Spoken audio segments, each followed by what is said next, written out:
vayera elav Adonai be'elenei mamrei v'hu yoshev pesach ha'oyel k'choy mayom vayisa einav v'vayar v'hinei shloisha anoshim nitzovim alav v'vayar Ton Savaton Maria Magdalene erchete proistotias etius isistom nimion بلى قد جاءتك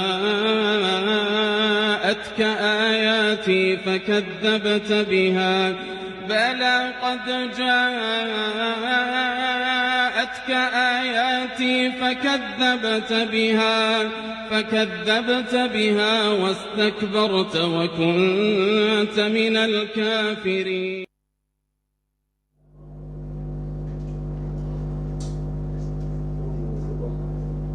L'Éternel, ton Dieu, est un Dieu jaloux. Nous sommes dans Deutéronome 6, verset 15. La question est de savoir ici, la jalousie de Dieu est-elle légitime? Bien sûr que oui, car il nous a créés sans avoir besoin de l'aide de quiconque. Il est unique dans sa suprématie, sa souveraineté, et dans le Coran, le verset 112, il se charge de nous rappeler que nul n'est égal à lui. Nous avons un nouveau thème aujourd'hui, celui de savoir si Jésus-Christ est ce Dieu-là. Et pour en débattre, j'ai plusieurs panélistes avec moi que je me chargerai de présenter juste après la courte transition.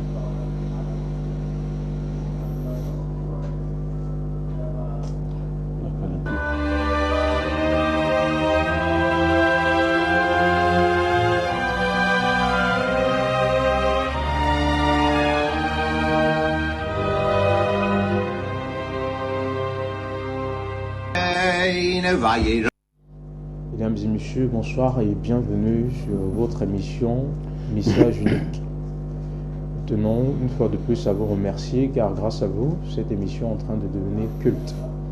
Comme je l'ai dit à l'entame, aujourd'hui nous allons chercher à savoir si Jésus-Christ est notre Dieu.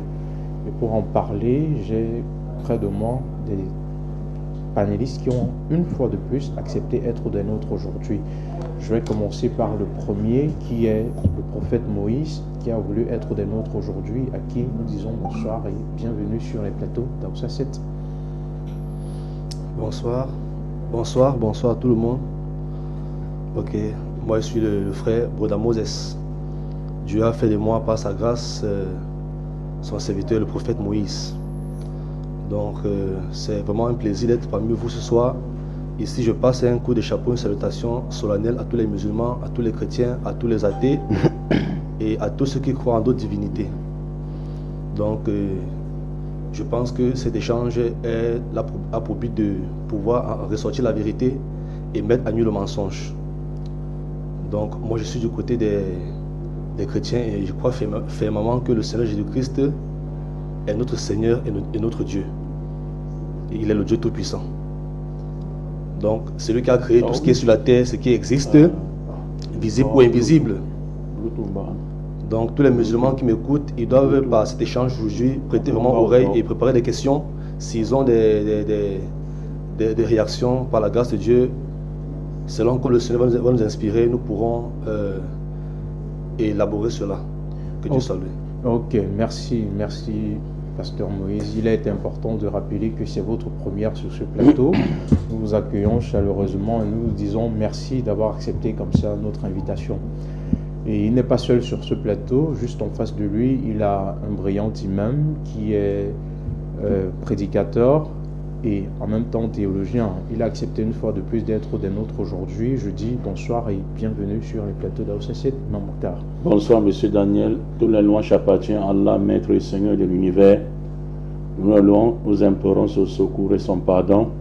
Priez et bénédiction d'Allah sur le sceau des prophètes, celui par qui Allah a scellé la prophétie, Mohammed avant que l'humanité, qui était envoyé pour que l'humanité n'en trouve plus aucun argument échappatoire dans la Cour suprême d'Allah le jour du dernier jugement. Et priez et bénédiction d'Allah également sur les membres pieux de sa famille, tous ses compagnons, ainsi que ceux qui vont répondre à l'appel de l'islam, l'unicité d'Allah, jusqu'au jour du jugement dernier.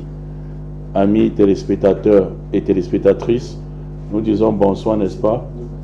Nous disons bonsoir, n'est-ce pas, au gouverneur de Littoral qui nous accompagne chaque samedi pour cette belle émission.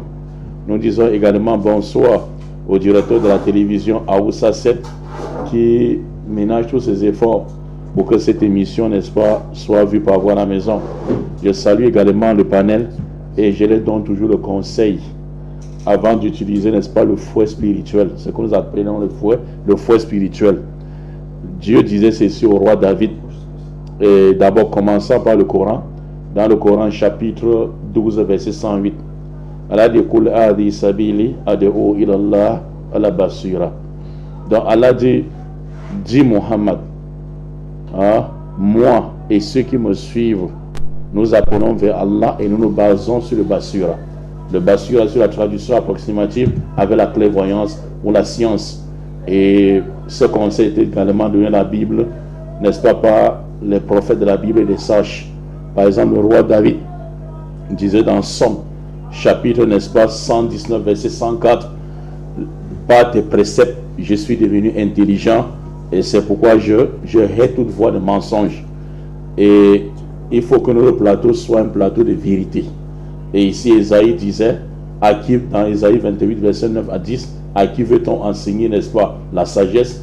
À qui veut-on donner les leçons? C'est précepte sur précepte, ligne sur ligne, un peu ici, un peu là. Donc ça va aller un peu ici, et un peu on va vérifier la Bible de la Genèse à l'Apocalypse pour voir que Jésus est Dieu. Et nous disons à l'entendre que celui qui dit que Jésus est Dieu, il meurt dans cet état. Il ne connaîtra jamais la paix éternelle. Ok, merci Imam Mokhtar. Juste en face de vous, nous avons le pasteur Amidou qui, une fois de plus, a accepté nous honorer de sa présence. Nous lui disons bonsoir et bienvenue sur les plateaux d'Aoussa 7. Merci, comme d'habitude, merci à tous les membres de ce plateau qui ont aménagé cet effort de nous recevoir ici. Merci aussi à Imam Mokhtar, notre éminent confrère dans l'échange interreligieux. Merci aux présentateurs.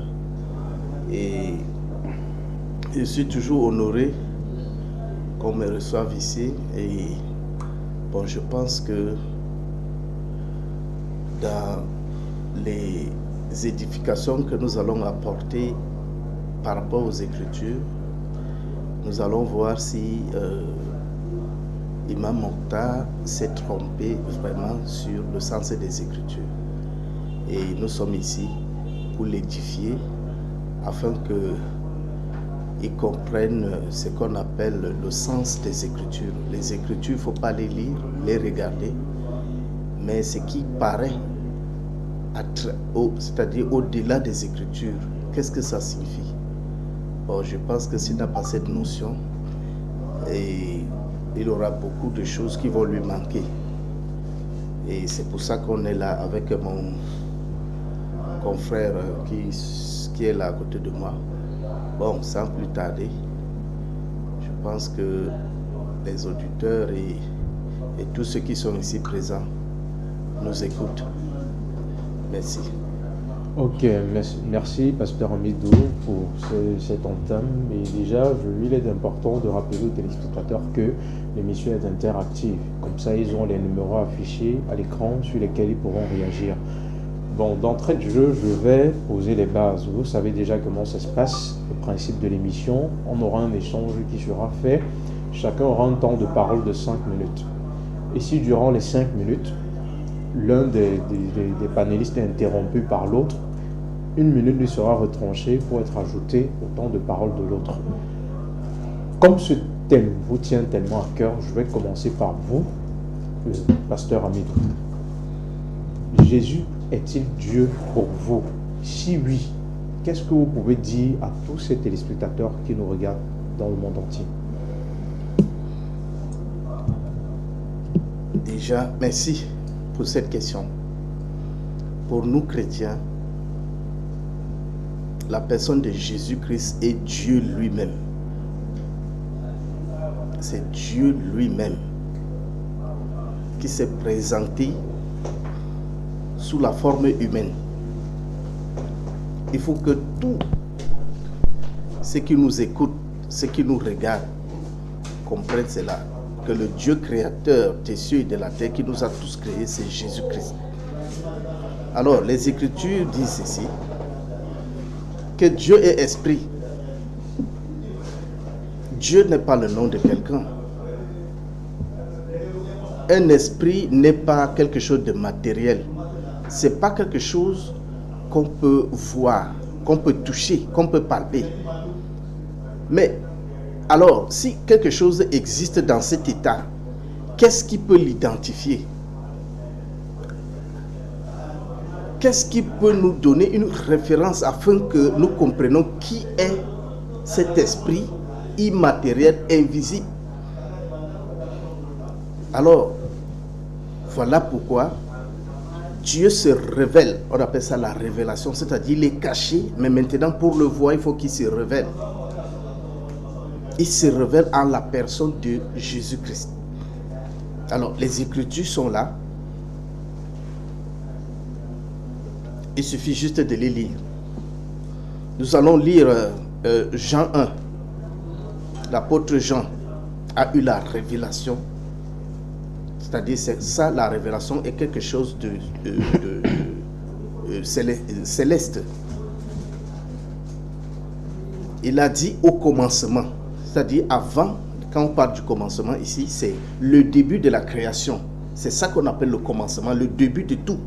Mais avant ça, il dit au commencement, était, le verbe être est conjugué ici à l'imparfait. Donc ce qui était avant le commencement de toute créature, de toute existence, de toute créature en fait. Avant, il dit au commencement était la parole. Voilà ce que Jean nous présente de ce que lui il a perçu. Avant toute chose, il dit c'était la parole. Donc cette parole est la révélation de Dieu qui est esprit. C'est la parole que Jean a perçue. Mais il dit cette parole était avec Dieu. C'est-à-dire c'est lui l'invisible, ce pouvoir capable de tout était avec. Donc on a l'impression qu'il y avait deux personnes. Il y avait Dieu et il y a la parole. Or, la parole est la représentation de ce Dieu. La représentante de ce pouvoir. Le Tout-Puissant. Parce que Dieu, quand le musulman a souvent des confusions. Quand on dit Dieu, et c'est un pouvoir, ce n'est pas le nom de quelqu'un. C'est un pouvoir juste. Maintenant, dans leur langue traditionnelle, dans leur religion, ils l'appellent Allah. Allah veut dire le Dieu. Mais si tu les demandes que Allah, qu'est-ce que signifie Allah? Ils vont dire Allah c'est Allah. Ils ne parviennent pas à définir ce qu'on appelle Allah. Et ils pensent que Allah c'est un nom propre. Or, c'est faux. Allah n'est pas un nom propre. Allah, c'est la désignation du Dieu. C'est-à-dire, c'est un titre. Maintenant, on dit que ce Dieu était avec sa parole. Donc, son identifiant, c'est sa parole. Mais plus tard, il dit cette parole qu'il a perçue avant toute chose a été faite chair pour habiter parmi nous, en la personne de Jésus-Christ. Alors, qui est donc Dieu? C'est cette parole qui était avant toute chose pour venir habiter parmi nous. C'est Jésus qui est venu comme étant la parole étant faite chair. Dans Jean 1, verset 14, on dit la parole a été faite chair. C'est logique. Du début, c'est quelque chose de logique, c'est pas quelque chose qu'on peut, c'est incontournable. Mais bon, avec la manipulation linguistique, le musulman va trouver un moyen de détourner cette réalité afin que cela ne soit pas vrai. Donc c'est ce problème que nous vivons avec nos chers frères musulmans, afin d'identifier l'identification du Dieu créateur du ciel et de la terre. Parce qu'ils ont des confusions sur leur écriture. Ils ne savent pas qui est leur Dieu. Mais on le désigne avec un nom Allah. Mais tu les demandes qui est Allah. Aucun musulman ne peut te répondre à cette question. Il va seulement te raconter ce qu'il a fait, il a créé, il a fait ceci. Mais qui est cette personne? Quelle est son identité? Le musulman cale. C'est ce problème qu'on se trouve aujourd'hui. quelle est son identité, le musulman cale. Il est important de savoir si le musulman va caler maintenant sur ce plateau. Imam Mokhtar, c'est juste une manipulation linguistique de votre part, car dans Jean 1, verset 1, tout est clair, tout est dit par l'apôtre Jean. Au commencement était la parole était avec Dieu, la parole était Dieu. Et quand on va plus loin, la parole a été faite chair et elle vécut parmi nous. Oui, alhamdulillah, toujours la même chose qui revient tout le temps.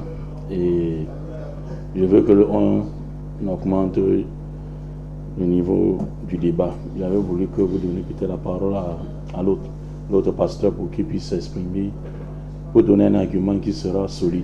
Parce que lorsqu'une personne qui a fait l'école de théologie vient s'asseoir avec, excusez-moi, un bébé spirituel perdu dans la main de l'ignorance, qui ne sait pas ce qu'il dit. Tout ce qu'il a dit n'a même pas cité un seul verset biblique qui doit montrer que Jésus est Dieu. Vous savez, Jésus qui disait dans Jean 14, 24, celui qui ne m'aime pas ne garde point mes paroles. Et la parole que vous entendez n'est pas de moi, mais du Père qui m'a envoyé. Pour dire Jésus a quelqu'un qui suit, du Père qui m'a envoyé. A dit, j'attendais, n'est-ce pas, un chrétien averti, soi-disant un pasteur de son état, de venir nous montrer un seul verset sortant de la bouche de Jésus pour établir le droit à sa divinité. Tout ce qui dit que Jésus est Dieu, il meurt dans cet état. Alors dans le Coran, chapitre 5, verset 72, on dit, Laqad kafara alladhina qalu inna Allah wal masih ibn Maryam wa qala masih ya bani Israël ubudu la rabbi wa rabbakum innahu man yushrik billah faqad harama Allah alayhi jannah wa ma'wahu an-nar wa ma liz-zalimin min ansar. Ce sont les mécréants à l'état brut, ceux qui disent en vérité Allah est le Messie, fils de Marie. Même pas dilué. Brut. Ce sont les mécréants à l'état brut. Donc notre notre cher ami là, il est dans l'incapacité la plus absolue de montrer la divinité de Jésus-Christ. Il est de laisser les paroles de Jésus-Christ. Et aucun d'eux ne peut prendre un seul verset dans la bouche de Jésus où il dit je suis Dieu. Ou bien même aller dans le sens même de la divinité de Jésus-Christ. Il part où? Se caler à Jean. Je voulais prêter un peu votre Bible si vous me permettez. On donne le coup, n'est-ce pas, pasteur Mido, pasteur Mido. Oui, monsieur, pasteur, prophète Moïse, s'il vous plaît. Merci beaucoup. Ça, c'est la Bible de l'I second, version 1910. Le cours commence maintenant. Jean chapitre 1, verset 1. Écoutez, vous prenez le livre de quelqu'un, vous ne savez même pas, c'est un docteur en théologie, et vous n'avez jamais fait la théologie. Donc ici, il dit ceci pour apprendre. Il faut, n'est-ce pas, vous habituer à apprendre. Jean chapitre 1, verset 1. Ici. Jean chapitre 1, verset 1. Monsieur le journaliste. Au commencement était la parole était avec Dieu, et la parole était Dieu. Elle était au commencement avec Dieu. Toutes choses ont été faites par elle, et rien de ce qui était fait n'a été fait sans elle. Il dit ceci, note explicative. Ici, monsieur le journaliste, en bas. Apprenez à lire la Bible avec les notes explicatives. Pour arrêter d'enseigner les erreurs dans les églises. Note explicative en bas. Somme 33, verset 6.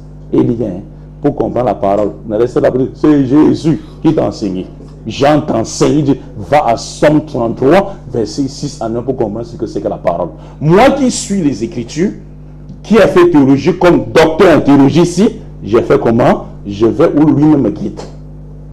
Je vais maintenant dans Somme 33, verset 6 à 9. C'est le cours. Et il fallait augmenter le niveau des débats. Je ne veux pas m'asseoir là-bas pour que vous jouiez à ça. Donc ici, dans Somme chapitre 33, monsieur le journaliste, verset, n'est-ce pas, 6 à 9. On comprend. Les cieux ont été faits par la parole de l'Éternel, et tout leur armé par le souffle de sa bouche. Il a morcé un temps les eaux de la mer. Il met dans les réservoirs des abîmes, que toute la terre craint l'Éternel, que tous les habitants du monde tremblent devant lui. Quand il dit une chose, ça arrive. Quand il ordonne, la chose existe. Voici ce qu'on appelle la parole. Ce n'est pas Jésus. La parole, c'est quoi? Merci beaucoup. La parole, c'est quoi? C'est soit que Dieu prononce et la chose existe. Maintenant, il faut demander, Jésus est-il le soit ou le ainsi soit-il? Parce que la parole est formée de deux parties. Il y a le soit et le ainsi soit-il. On dit les cieux et la terre ont été faits également par la parole de Dieu. Si la terre et les cieux sont aussi paroles, ça veut dire dans votre compréhension erronée, ça veut dire les cieux et la terre deviennent des divinités. Preuve que vous n'avez pas appris. Et j'ai horreur des gens qui n'ont pas appris. Donc ici maintenant, on dit soit et ainsi soit-il. Quel est le soit? Le soit, c'est la parole que Dieu envoie. Elle ne revient jamais sans faire la volonté de Dieu. Et le ainsi soit-il, ce qu'on appelle la manifestation visible du Dieu invisible. Et c'est là où est Jésus. C'est un coup gratuit. Jésus dit ceci maintenant pour preuve. Pour montrer qu'il est le ainsi soit-il et non le soit. Il dit dans Hébreux chapitre 10 verset 5 à 7. C'est pourquoi Christ entrant dans le monde, il dit à Dieu. Il ne dit pas à lui-même. Il dit à Dieu, tu n'as voulu ni sacrifice, ni offrande, ni holocauste, mais tu m'as formé quoi? Un corps. Il a formé le corps de Jésus avec quoi? Par la poussière, par soi. Et Jésus a été. C'est pourquoi je viens dans le rouleau du livre, dont il est question de moi. Oh Dieu, pour faire ta volonté. Jésus il est venu faire la volonté de Dieu. La parole de Dieu qui ne rentre jamais stérile. Et pour vous, cette parole de Dieu devient, cette parole de Dieu, ainsi soit-il, devient Dieu. Parce qu'il y a la myopie spirituelle qui rôde. Donc, cherchez le passage de qui? Parce que là, vous n'avez pas. Et vous savez, vous commencez à dire, pasteur Midou, que les musulmans disent que, il a dit quelque chose ici, que Allah veut dire Dieu. Quel musulman t'a dit qu'Allah veut dire Dieu? Quel musulman t'a dit qu'Allah veut dire Dieu? Il faut tenir le langage du marché et il faut savoir aussi tenir le langage sur le plateau. Hein. Dans le langage de marché Congo, là-bas, vous êtes là-bas à Congo ou bien à Dakar. Quand vous êtes à Dakar là-bas, pasteur Midou, s'il vous plaît, pasteur Midou, s'il vous plaît. La piqûre, patientez. Il dit ce thème-là, c'est vous qui avez choisi, non? Patientez. Donc, il dit, là, tu as posé deux questions, je vais répondre à deux questions, je vais remettre la parole pour comprendre le pasteur là. Oui. La première question, il dit, les musulmans ont dit que Allah c'est Dieu. Quel musulman t'a dit qu'Allah c'est Dieu? Allah c'est un nom propre. Tu as demandé le verset, on va te demander. On va te donner le verset. Allah c'est qui? C'est un nom propre. Et Dieu c'est un nom commun. C'est comment tu peux dire que Amidou veut dire chauffeur. Ça veut dire quoi ça? Ça a quel sens? Que Amidou veut dire chauffeur. Dieu c'est un nom commun et Allah c'est un nom propre. On dit le Dieu Allah, tout comme vous dites le Dieu Jésus, le Dieu Nyambé, le Dieu Zambé, etc. C'est un nom commun. S'il faut prendre dans ce sens. Parce qu'il faut aller dans le sens étymologique encore de Dieu, ça renferme des idées idolâtres polythéistes qui a été créées, n'est-ce pas, par l'époque grecque et qui a été succédée par les Romains. Je ne vais pas entrer là-bas. Je ne suis pas sûr que vous avez ce niveau-là. Donc je rentre, n'est-ce pas, sur le verset, vous avez demandé dans le Coran, vous avez demandé un verset dans le Coran. Hein, et je ne veux pas que vous jouiez également le rôle du boulon fouari. Donc on va donner le verset, ne revenez pas ici pour dire vous avez besoin de versets, vous avez besoin de versets. Chapitre 37 du Coran, il y en a beaucoup de versets, hein, mais je donne un comme ça là, tout est imite. Chapitre 37 du Coran, verset 4. Chapitre 37 du Coran, verset 4. Le Coran dit ceci, tu as dit, on te donne le verset. Le Coran dit, Inna ilahukum la wahid. Votre Dieu Allah est unique. Unique. Il montre son nom. Et il y a encore beaucoup d'autres versets où Allah, n'est-ce pas, il y a des tas de versets. Je ne vais pas prendre tout l'émission ici tout le temps ici pour te montrer des versets. Wa ilahukum ila wahid. La ilaha illa huwa rabbul arsh. Il y en a beaucoup de versets où Allah dit je suis unique. Moi c'est mon nom c'est Allah. Moi c'est Allah. Moi. Kul Allah. Dit moi c'est Allah. Quand les gens mécréants à l'époque du prophète sallallahu ont demandé quel est son nom. Il a dit Kul. Dis-le ou Allah. Il s'appelle Allah. Et toi tu veux quoi? C'est mentionné dans le Coran. C'est un nom propre. Ok, merci Imam Mokhtar. Donc produisez encore des arguments qui sont bien. Nous tournons comme ça vers le pasteur Moïse qui tout à l'heure était en train de prendre des notes et qui aura besoin de rebondir. Pasteur Moïse, les téléspectateurs sont prêts à vous écouter. Qu'avez-vous à nous dire concernant la divinité de Jésus?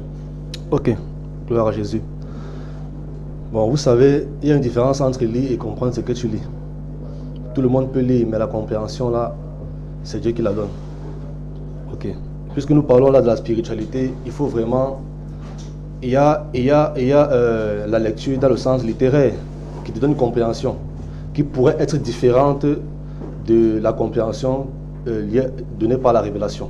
Vous comprenez? Donc le Seigneur nous dit, comme il a parlé à nos pères, les apôtres à l'époque, qu'il n'est pas donné à tout le monde de comprendre la parole de Dieu. Or, tout le monde peut la lire. En ce qui concerne la personne de Jésus-Christ, nous attestons haut et fort que le Seigneur Jésus-Christ est le Dieu Tout-Puissant, qui a été manifesté selon les promesses qu'il a dites à l'époque des prophètes, et aussi cela a vu son accomplissement à la personne de Jésus-Christ. Donc ici je vais prendre un passage à propos. Je suis présentement dans le livre de Jean chapitre 6, le verset 61 à 63. Je lis. Jésus, sachant en lui-même que ses disciples murmuraient à ce sujet, leur dit: cela vous scandalise-t-il? Verset 62. Et si vous voyez le Fils de l'homme monter où il était auparavant? C'est une question qu'il pose. Et si vous voyez le Fils de l'homme monter où il était auparavant? 63, il dit: c'est l'esprit qui vivifie, la chair ne sert de rien. Les paroles que je vous ai dites sont esprit et vie. Amen. Donc dans ce passage, on comprend clairement la parole du Seigneur. Il nous fait comprendre qu'auparavant là, il était en haut. Lorsqu'il parle de monter où il était, ça veut dire que où tout a commencé, où il a commencé à agir, c'était en haut. Là, on parle des cieux. On parle des cieux. C'était en haut. Ok. On a donc besoin de savoir, étant en haut là, qui était-il? Parce que lorsqu'on essaie de feuilleter dans les Écritures, il y a peut-être 2 à 3 catégories de personnes qui vivent là-haut. Il s'agit de Dieu, il s'agit des anges, et il s'agit de ceux qui ont été rachetés, ceux qui ont cru au Seigneur Jésus-Christ et qui sont morts dans cette foi-là, d'après les Écritures. Voilà ces 3 catégories de personnes. Mais quelle était donc la position de Jésus-Christ donc étant en haut? Lorsque je fais les Écritures, je prends par exemple le livre de Jean 16, la conversation de Jésus-Christ et Ponce Pilate. Je vais lire rapidement, hein, ça va nous aider pour mieux comprendre qui est Jésus. Jean chapitre 16, à partir du verset 33. Pardon, pour ceux qui prennent note, c'est Jean 18, autant pour moi. À partir du verset 33. Pilate rentra dans le prétoire, appela Jésus et lui dit: es-tu le roi des Juifs? Jésus lui répondit: est-ce de toi-même que tu dis cela, ou d'autres te l'ont dit de moi? Pilate répondit: moi, suis juif. Ta nation et les principaux sacrificateurs t'ont livré à moi. Qu'as-tu fait? Le verset 36, le verset le plus pointueux. Jésus-Christ répondit à Ponce Pilate: mon royaume n'est pas de ce monde. Répondit Jésus: si mon royaume était de ce monde, mes serviteurs auraient combattu pour moi, afin que je ne fusse pas livré aux Juifs. Mais maintenant, mon royaume n'est point d'ici-bas. Je peux m'arrêter à ce niveau. Donc il faut comprendre que son royaume n'est pas d'ici-bas. Ça veut dire qu'en d'autres mots, si on veut bien comprendre Jésus-Christ, il nous fait comprendre qu'il est roi. Mais Jésus-Christ est roi, où est-il donc roi? Parce que sur la terre, à l'époque de Jésus-Christ, celui qui était roi était Hérode. Hérode était celui qui gouvernait qui gouvernait Israël avec Ponce Pilate. Vous suivez un peu? Donc, si Jésus est roi, où est-ce que Jésus est donc roi? Ça, c'est la révélation, hein, et ça va aider notre adversaire musulman. Ça va l'aider. Je reviens donc maintenant pour comprendre un peu plus profond. Jean chapitre 1er, Jésus dans le verset 47 à 49, pour mieux comprendre. Jésus, voyant venir à lui Nathanaël, dit de lui: voici un vrai Israélite. Voici vraiment un Israélite dans lequel il n'y a point de faute. Verset 48. Nathanaël lui dit: d'où me connais-tu? Lui dit Nathanaël. Jésus lui répondit: avant que Philippe t'appelât, quand tu étais sous le figuier, je t'avais vu. Verset 49. Nathanaël répondit et lui dit: Rabbi, tu es le Fils de Dieu, tu es le roi d'Israël. Vous comprenez? Or, cependant en Israël, il n'y avait pas de roi. Il n'y avait pas de roi. Là, je parle des Juifs, hein, je parle des Israélites même. Personne d'entre eux n'était roi. Mais cependant, ils avaient les principaux sacrificateurs, les pharisiens et tout qui les conduisaient dans le sens religieux. Mais ceux qui étaient le roi étaient Hérode. Les Écritures le disent. Ok. Donc, si Jésus-Christ n'est pas roi sur la terre, où est-il donc roi? Il est roi au ciel. Lorsqu'on lit Apocalypse 22, pour appuyer ce que j'ai dit, Apocalypse 22, je suis là dans le verset 3 et 4. Il est écrit: il n'y aura plus d'anathème. Là, on parle du paradis, du ciel. Il n'y aura plus d'anathème. Le trône de Dieu et de l'agneau sera dans la ville. Ses serviteurs le serviront et verront sa face, et son nom sera sur leur front. Amen. Donc ici, on parle du trône de Dieu, on parle du trône de Dieu et de l'agneau. Lorsqu'on parle de Dieu, quelqu'un va chercher que mais Dieu là, c'est même véritablement qui c'est un papa avec une barbe blanche, ou bien c'est quelqu'un qui est assis quelque part, qui dictait ses lois. Mais qui est donc l'agneau? Nous sommes tous d'accord. Selon Genèse Jean 1, verset 29, l'agneau, c'est évidemment Jésus-Christ. Selon la déclaration de Jean-Baptiste. Donc l'agneau qui est assis sur le trône de Dieu au ciel, là, c'est Jésus-Christ. Alors si Jésus-Christ est assis sur le trône de Dieu au ciel, il est assis en tant que qui? Est-il assis en tant que locataire? Ou est-il assis en tant que propriétaire? Voilà. C'est important de savoir. Ok. J'ai encore le temps, monsieur le journaliste? Je pense que c'est bon là. Il vous reste 30 secondes. 30 secondes? Oui, oui. Ok. Alors, je prends un verset qui est d'Apocalypse 21, le verset 6 à 7. Et je sors par là. Apocalypse 21, le verset 6 à 7. Il est écrit. Et il me dit, c'est fait. Donc Jésus-Christ dit ainsi à son serviteur Jean. Et il me dit, c'est fait. Je suis l'alpha et l'oméga, le commencement et la fin. À celui qui a soif, je donnerai de la source de l'eau de la vie gratuitement. Verset 7. Celui qui vaincra héritera ces choses. Je serai son Dieu et il sera mon fils. Voilà un verset clair. Je suis Dieu. Amen, amen. Donc je pense que tout le monde a écouté. Ok, merci Pasteur Moïse. Déjà, il est bien d'attirer l'attention des téléspectateurs que nous venons d'avoir un nouveau panéliste qui nous a retrouvés.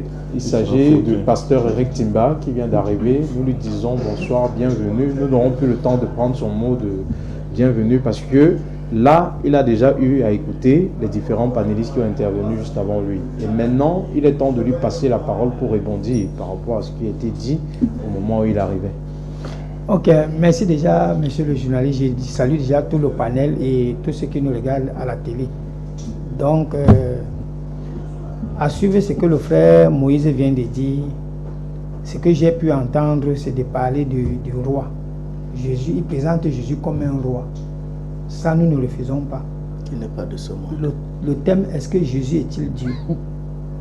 On ne refuse pas. Jésus est roi. Hein? Quand Jésus a fait son entrée à Jérusalem, on l'a accueilli comme roi. Mais pas comme Dieu. Parce que, il faut te calmer, Amidou. Calme-toi. C'est quoi? Il ne faut pas gesticuler. Non, ici c'est la table du savoir. On a certainement compris le l'émission. Voilà. Voilà. Vous pouvez écouter. Nous sommes sur la table du savoir. Donc, et tous ceux qui me connaissent, moi je suis témoin de Jéhovah. Ça voudrait dire qu'entre nous les chrétiens, nous n'avons pas les mêmes perceptions de Jésus-Christ. Nous savons que Jésus-Christ est le Fils de Dieu. Et lui-même s'est reconnu comme Fils de Dieu. Et Jésus a utilisé les Écritures pour démontrer la différence qu'il a entre lui et le Père. Et les disciples qui ont marché avec Jésus, Jésus les a posé la question. Eux-mêmes, dans toutes les Écritures, lorsque nous lisons les Écritures disent que Jésus est le Fils de Dieu. On va lire un verset biblique. Parce que tout ce que j'ai dit, il faudrait que je l'appuie avec le verset biblique. Jésus fait référence au texte de l'Ancien Testament. Si les téléspectateurs peuvent prendre les notes qu'ils notent. Marc chapitre 12, le verset 9, le verset 29. Jésus répondit, le premier, c'est, entends, ô Israël, Jéhovah est notre Dieu, est un seul Jéhovah. C'est Jésus qui parlait. Donc il se réfère d'abord à l'Ancien Testament, où Moïse dit à la nation d'Israël que ce que vous venez d'écouter là, sachez qu'il n'y a qu'un seul Dieu, seul. La précision seule voudrait dire que quoi? Qui en dehors de Jéhovah, il n'y a plus d'autre Dieu. Mais il nous dit que c'est Jésus. Non. Si c'est Jésus, est-ce que Jésus aurait encore besoin de dire qu'il y a un seul Jéhovah? Il dit, notre Dieu est un seul. Ça voudrait dire que Jésus lui-même reconnaît qu'il y a Dieu qui est au-dessus de lui. C'est ce qu'il faut comprendre. Hein? On va encore lire Apocalypse chapitre 3, le verset 12. Il a priori l'Apocalypse. Oui. Pour montrer que Jésus est Dieu. Non, le texte d'Apocalypse qu'il a montré là ne démontre, qu'il a donné cité, il ne démontre pas que Jésus est Dieu. Puisque quand on prend Apocalypse chapitre 1, le verset 1, il a dit que quoi? Révélation de Jésus-Christ que Dieu lui a donné. Qui lui a donné la révélation? Est-ce qu'on a besoin d'aller à l'école pour comprendre que ici on a donné quelque chose à quelqu'un. C'est ça le problème. Utilisons le français tel que il se doit. Jésus dit que dans l'Apocalypse chapitre 1, il dit à Jean qu'il rapporte les paroles que Dieu lui donne sous inspiration divine. Apocalypse de Jésus-Christ, que Dieu. Pourquoi Jean dit que Dieu? Si Jésus est Dieu, est-ce que Jean allait encore dire que Dieu, c'est que l'Apocalypse que Dieu a donné à Jésus? Non. Frère, faites attention. Apocalypse chapitre 3, le verset 12. On va lire le verset 12 et le verset 22. Écoutez ce que Jésus dit. Le vainqueur, je ferai de lui une colonne dans le temple de mon Dieu. Jésus donne cette parole. Il est où? Il est déjà au ciel. Il n'est plus sur la terre. Il dit, dans le temple de mon Dieu. Je m'arrête là, ça c'est la partie A. Jésus dit, dans le temple, au vainqueur. Le vainqueur, je ferai de lui une colonne dans le temple de mon Dieu. Non, il n'en sortira plus. J'écrirai sur lui le nom de mon Dieu et le nom de la ville de mon Dieu, la nouvelle Jérusalem qui descend du ciel d'auprès de mon Dieu, ainsi que mon nom nouveau. Voilà les expressions que Jésus utilise pour faire une différence entre lui et le Père. Il dit, dans le temple de mon Dieu, c'est de quel Dieu il s'agit? Moi, je vous remets cette question-là. Quand Jésus dit, dans le temple de mon Dieu, ça veut dire que quoi? Verset 21. Au vainqueur, j'accorderai de s'asseoir avec moi sur mon trône, tout comme j'ai été vainqueur et me suis assis avec mon Père sur son trône. Je vais vous poser la question, hein. Ça c'est la deuxième question. Il y a combien de dieux, il y a combien de trônes ici, selon le verset-ci? Le verset-ci où Jésus dit, il va s'asseoir au vainqueur. Il va faire de nous là, il va faire de nous les vainqueurs. Et on va s'asseoir sur son trône. Comme lui, il a été vainqueur et s'est assis avec son Père sur son trône. Il y a combien de trônes au ciel? Okay. Donc je peux d'abord chuter la Pasteur Rick Timba, après cette analyse synoptique de l'autre part, je vais me tourner vers le pasteur Amidou, déjà pour savoir, selon ce que nous vient de nous dire le pasteur Rick Timba, Jésus avait son Dieu, tel qu'il a eu l'occasion de présenter dans plusieurs évangiles qui ont été énumérés là par lui. Mais au-delà de cela, nous avons un verset qui nous interpelle. Je pense que nous sommes dans Jean 3, le verset 16. Or, Dieu a tant aimé le monde qu'il a envoyé son Fils unique afin que quiconque croit en lui ne périsse point et ait la vie éternelle. Ce que j'aimerais savoir ici, c'est quel est ce Fils que Jésus a tant aimé pour envoyer dans le monde? Merci, monsieur. Le problème est le suivant. Le terme Dieu là, c'est ça qui met hors d'état de nuire mes deux adversaires. Oui. C'est le terme Dieu. Parce que quand il prononce le mot Dieu, il pense que c'est le nom de quelqu'un. Le Dieu là, quand on dit Dieu Timba, Dieu n'est pas le nom d'une personne, c'est-à-dire qui est au-delà de Jésus. Vous voyez un peu. Mais sans vous interpeller, vous êtes quelque part en train de rejoindre. Oui. Sans vous interpeller, vous êtes quelque part en train de rejoindre l'imam Mokhtar qui a dit que le mot Dieu peut être commun, mais en disant qu'Allah, c'est pour dire que c'est son nom propre à lui. Et vous dites que le nom propre de Dieu c'est Jésus. C'est là où il y a problème. Le problème est le suivant. Quand on dit Allah, tu vois, Allah, dans la dialecte arabe, le Dieu, ça veut dire Al-Ilah. Mais maintenant, dans la contraction, ça devient Allah. Mais ils cachent, ils ne veulent pas dire cette vérité parce que le mot Allah est une invention pour cacher l'identité de Dieu. Parce qu'ils disent que c'est un nom propre. Ça signifie quoi? Ils ne savent pas. Donc un mot qui n'a pas de signification. Chez les musulmans, Allah n'a pas de signification. Ils vont te dire que Allah c'est Allah. Or, nous, quand on dit le Dieu, quand on dit Dieu, ça veut dire l'être suprême. Oui, c'est un titre. C'est-à-dire ce qui est suprême. Mais c'est comme un titre. Mais chaque titre a une représentation. Quand on dit le président, si on ne dit pas que le président Paul Biya, tu sauras que le président c'est qui? Quand on dit le roi, si ce roi n'a pas de nom, le roi c'est un titre. Mais qui est ce roi? Ça doit avoir un nom. Dieu, c'est un titre, mais qui a ce titre de Dieu? C'est Jésus. Mais eux, Allah veut dire quoi? Rien. Ça se limite là.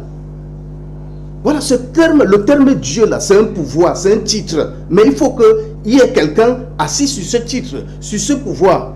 Mais quand Jésus dit mon Dieu, c'est-à-dire c'est son pouvoir qu'il appelle son Dieu, son Père. C'est ça. Au commencement était la parole était avec Dieu. Ok, la parole était avec Dieu. C'est-à-dire ce pouvoir avait un identifiant qu'on appelle la parole. Et tout a été fait par la parole. Parce que c'est-à-dire ce pouvoir a fait tout par sa parole. Il faut qu'il parle avant que ce qu'il dit se réalise. Voilà pourquoi Jean dit tout a été fait par la parole et rien de ce qui a été fait n'a été fait sans elle. C'est-à-dire Dieu même ne fait rien sans sa parole. Hein? Si Dieu est le tout, pourquoi il ne fait pas de lui-même, mais il fait avec la parole? Qui est la parole avec qui il fait toutes choses? Il dit que Jésus c'est la manifestation de la parole. Mais c'est faux. C'est pour ça qu'il dit que c'est la manipulation verbale. Parce que dans Hébreu, on dit Dieu nous a parlé. Je vais paraphraser. Dans Hébreu 1, on dit Dieu nous a parlé aux temps anciens par des prophètes. Mais au dernier temps, il nous a parlé par son Fils. Vous voyez? Par son Fils. Mais qui est son Fils? On dit ce Fils étant le reflet de sa gloire, l'empreinte de sa personne et avec lequel il a créé le monde. Mais comment si Dieu nous présente quelqu'un avec lequel il a créé le monde? Est-ce que Dieu crée le monde par un prophète? Ils ne sont pas en train de dire la vérité. Ils manipulent juste la parole. Ils ne veulent pas qu'on comprenne le sens vraiment des Écritures. Ils ne veulent pas qu'on comprenne l'identité de qui est Jésus-Christ.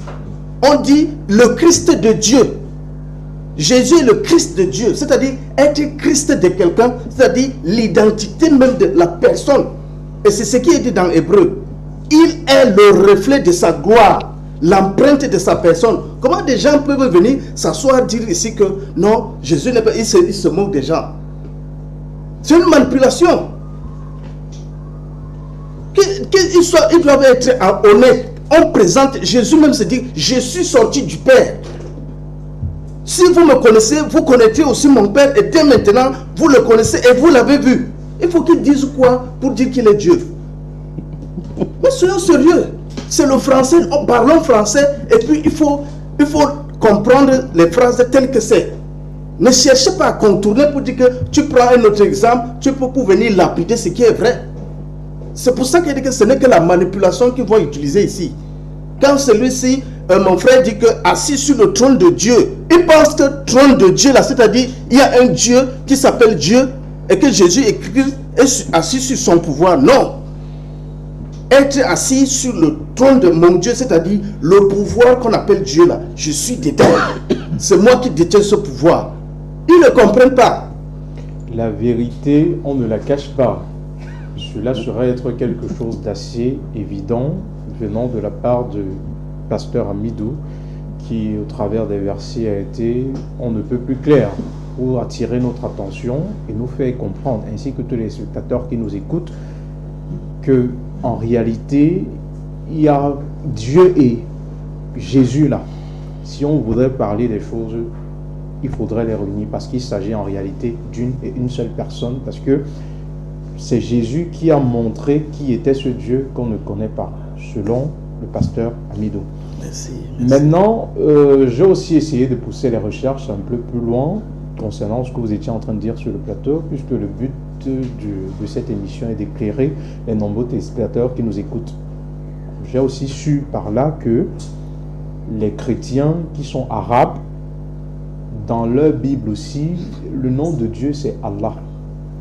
C'est ce qui a attiré ma curiosité et je ne comprends pas toujours d'où sort ce nom-là. Et ces chrétiens-là qui sont convaincus que Jésus est Dieu, mais ils utilisent le nom Allah dans leur Bible.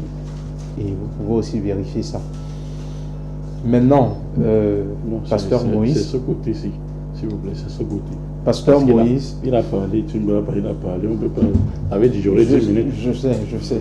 Pasteur Moïse, tout à l'heure, je vous ai entendu prendre des notes et votre première prise de parole a été assez édifiante. Et maintenant, vous avez dit des choses et le pasteur Rick Timba a essayé de s'inscrire en faux selon les propos qui ont été tenus sur le plateau. Maintenant, j'aimerais avoir un plus de votre part dans votre lancée déjà pour lui prouver que non, contrairement à ce qu'il pense, Jésus-Christ est son Dieu et c'est lui qui doit adorer. Ok, merci beaucoup de m'avoir donné la parole. Merci beaucoup. Bon, comme je parlais tantôt tout à l'heure, c'est vrai que le frère musulman n'a pas encore pris la parole pour essayer de réfuter tout cela, mais je reste sur ma position en expliquant effectivement de façon claire et terre à terre que le roi là dont on parle ici, qui n'était pas roi de façon physique en Israël, mais qui était bel et bien roi, et bel et bien Jésus-Christ. Et dans l'Apocalypse que j'ai pris tout à l'heure pour démontrer cela, le frère n'a pas revu ces versets. Il a pris l'Apocalypse pour essayer d'expliquer, voilà, c'est Dieu qui a donné à Jésus, Dieu a donné, Dieu a envoyé, Dieu a fait que ceci, Dieu a fait. L'affaire de Dieu là, il faut donc donner son identité réelle, parce que Dieu ce n'est pas un nom, c'est une position. C'est pas comment on parle de père de famille. Père, on sait que voici le père de la famille, mais quel est son nom? Il a son nom, il a son identifiant réel. Vous voyez un peu. Donc il faut qu'il donne son identifiant réel. Puisque, comme vous avez dit tout à l'heure, vous avez été très clair. C'est Jésus qui nous a montré le chemin du Père, qui nous montre qui est le Père, qui nous dit qui est le Père. Et si on demande à Jésus-Christ, mais vous serez choqués. Vous me suivez un peu. Donc je reviens par rapport à la réalité de Jésus-Christ. Le frère pour la parole tout à l'heure, il a dit, il est roi et tout, et tout, et tout, et tout. Il n'a pas essayé d'expliquer plus clair s'il est roi sur la terre ou bien s'il est roi au ciel. Voilà. Mais la Bible est claire lorsqu'elle atteste que Jésus-Christ est bel et bien roi au ciel. Voilà. C'est pourquoi, au sortir de ma prise de parole, j'ai donc laissé la question de savoir, mais si Jésus-Christ est roi, s'il est roi au ciel là, il est roi en tant que locataire, ça veut dire quoi? Il est assis sur le trône pour un temps, après il remet au Père, après il perd le local de la royauté, ou bien est-ce qu'il est roi pour toujours? C'est là que nous sommes présentement, et c'est là que moi je vais amener mes frères. Pourquoi on sort un peu de la tête des fils de Marie, tout le temps que j'écoute. Ok, avant de vous redonner la parole, pasteur Moïse, vu que nous avons une réaction d'un téléspectateur, je pense que selon l'indice plus 347, il s'agit des États-Unis d'Amérique. Là, il dit salam alaikum au tableau, c'est monsieur Doumbouya de New York. Je m'adresse au pasteur. Quand vous dites que la parole est avec Dieu, qui est la première phrase, cela signifie que Dieu existe avant que sa parole et tout ce qui va exister est la parole de celui qui détient la parole. Lorsque vous dites Jésus est mort pour vos péchés, que Dieu l'a envoyé pour mourir, vous dites encore que Dieu est amour. Si Dieu est amour, n'est-il pas cruel de la part de Dieu de faire mourir Jésus-Christ comme sacrifice? Or, dans les commandements de Dieu, tuer est interdit. Jésus vient mourir pour sauver l'humanité de qui ou de quoi? Car Dieu est le miséricordieux. Il n'a pas besoin de venir sur terre pour mourir pour pardonner nos péchés, car je trouve cela absurde. Tels sont les propos de M. Doumbouya qui nous écrit depuis la ville de New York aux États-Unis d'Amérique. Vous avez la parole. Ok.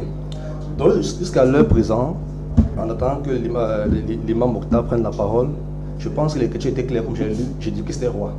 Mais je vais revenir un peu sur un verset de l'Ancien Testament pour un peu expliquer quelque chose. Isaïe 44, le verset 6 dit ceci. Là, c'est chez les prophètes, avant la venue de Jésus-Christ sur la terre. Isaïe 44, verset 6 dit ceci. Ainsi parle l'Éternel, roi d'Israël, et son Rédempteur, l'Éternel des armées. Je suis le premier, je suis le dernier, et hors moi, il n'y a point de Dieu. Ça, c'est Isaïe 44, verset 6 qui le dit. Donc, dans ce verset, on voit plusieurs attributs de Dieu. Vous comprenez un peu? Plusieurs attributs de Dieu. Parmi lesquels, quasiment tous ces attributs reviennent à Jésus. Il y a un problème. Pourquoi est-ce que Jésus-Christ n'a pas dit de façon simple aux gens qui le suivaient, qui avaient dit que bon, Dieu qui vous parle depuis là, c'est moi ici. Ça, c'est une question qui se doit vraiment de réponse. Vous voyez un peu? Ok. Là, si ça arrive, je vais répondre dessus, mais pour le moment, je vais paraphraser.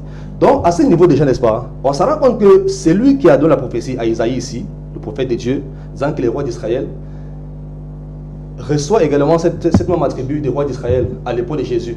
Et pourtant, aucun Israélien n'était roi à son époque. Aucun. Vous voyez un peu. il y a un problème. Lorsqu'on demande à Jésus-Christ de sa propre bouche, là, toi tu dis que tu es le roi des Juifs là. Et tu es roi des Juifs. Il a répondu clairement, il est roi au ciel. Parce qu'il était roi sur la terre, ses serviteurs auraient combattu pour lui. Vous voyez un peu. Donc à ce niveau-ci, déjà de façon claire, Jésus-Christ est le roi. Mais il n'est pas roi sur la terre, il est roi au ciel. Mais s'il est roi au ciel là, est-il roi au ciel en tant que Dieu ou bien en tant que locataire? Parce qu'il n'y a que Dieu qui détient toutes choses. Vous voyez un peu. Donc s'il est assis sur le trône de Dieu au ciel là, il faut qu'on cale à ce niveau. S'il faut parler du fils de Marie, ça va nous traîner en temps. Vous voyez un peu. Je vais prendre un dernier passage. Si j'ai encore le temps, je peux développer. Vous avez une minute. J'ai encore une minute. Je vais prendre le livre des Éphésiens. Ça, c'est la partie cachée de Jésus. Et qu'eux, ils lisent, mais ils font tous les efforts possibles d'éviter. Éphésiens 4, je vais lire à partir du verset 8. Il est écrit: c'est pourquoi il est dit, étant monté en haut, il a amené des captifs et il les a fait des dons. Et il a fait des dons aux hommes. Là, on parle de Jésus. Verset 9. Or, que signifie il est monté? Sinon, qu'il est aussi descendu dans les régions inférieures de la terre. Il s'agit là de l'enfer. Verset 10. C'est lui qui est descendu. C'est le même qui est monté au-dessus de tous les cieux, afin de remplir toutes choses. Amen. Il s'agit évidemment de Jésus-Christ. Simba, écoute ça. Il s'agit évidemment de Jésus. Mais s'il est remonté, il remplit toutes choses. Il n'y a que Dieu qui remplit toutes choses. Et peut-il voler la plaie de Dieu? Ou bien il y a un mystère caché qu'on a besoin de savoir. C'est ça qu'on est en train d'élaborer là présentement. C'est qu'évidemment, celui qui est au-dessus de toutes choses là, c'est bel et bien Jésus-Christ. Et c'est lui qui est la parole de Dieu manifestée en chair. Lorsque Dieu donne sa parole, c'est comme vous le journaliste, vous avez un téléphone Android. Lorsque vous faites un voice, vous envoyez à un frère peut-être aux États-Unis. Quand il écoute ce voice là, c'est vous qui l'entendez. Vous voyez un peu. Par ce voice là, on peut vous faire des problèmes. Vous êtes d'accord avec moi? Or, cette parole là, ce sont vos paroles. Et pourtant, ce n'est pas vous qui êtes aux États-Unis, vous êtes bel et bien au Cameroun. Mais voici votre parole qui est aux États-Unis. Mais si celui-là passe votre voice là-bas, ça veut dire que vous êtes toujours au Cameroun? Pas du tout. Je pense qu'on va arriver là, si le temps nous permet, et on va élaborer ces points. Ok, j'espère que l'imam Mokhtar a bien pris la peine d'écouter ce que disait le pasteur. Parce qu'il vient de révéler quelque chose en disant que le voice qui arrive aux États-Unis, s'il est supprimé, en réalité, ce n'est pas la personne qui l'a envoyé qui va périr d'une manière ou d'une autre. Et que Jésus est monté, il a eu à accomplir des choses que c'est Dieu lui-même qui pouvait les accomplir. Oui, je pense récupérer n'est-ce pas 10 minutes, puisque directement quand pasteur m'y doit parler, ils ont directement embrayé pour que les gens puissent comprendre. Je pensais que pasteur Moïse devait faire la différence sur le plateau, mais ce n'est qu'une chaîne de patates de même sillon qui se suivent. Et vous savez, Jésus-Christ avait l'habitude de dire, ce n'est pas ce qui entre dans la bouche d'un homme qui le souille, mais c'est ce qui sort de la bouche d'un homme. C'est-à-dire, au travers de la parole de quelqu'un, on peut connaître directement qui n'a pas appris et qui n'a pas fait l'école de théologie, malheureusement.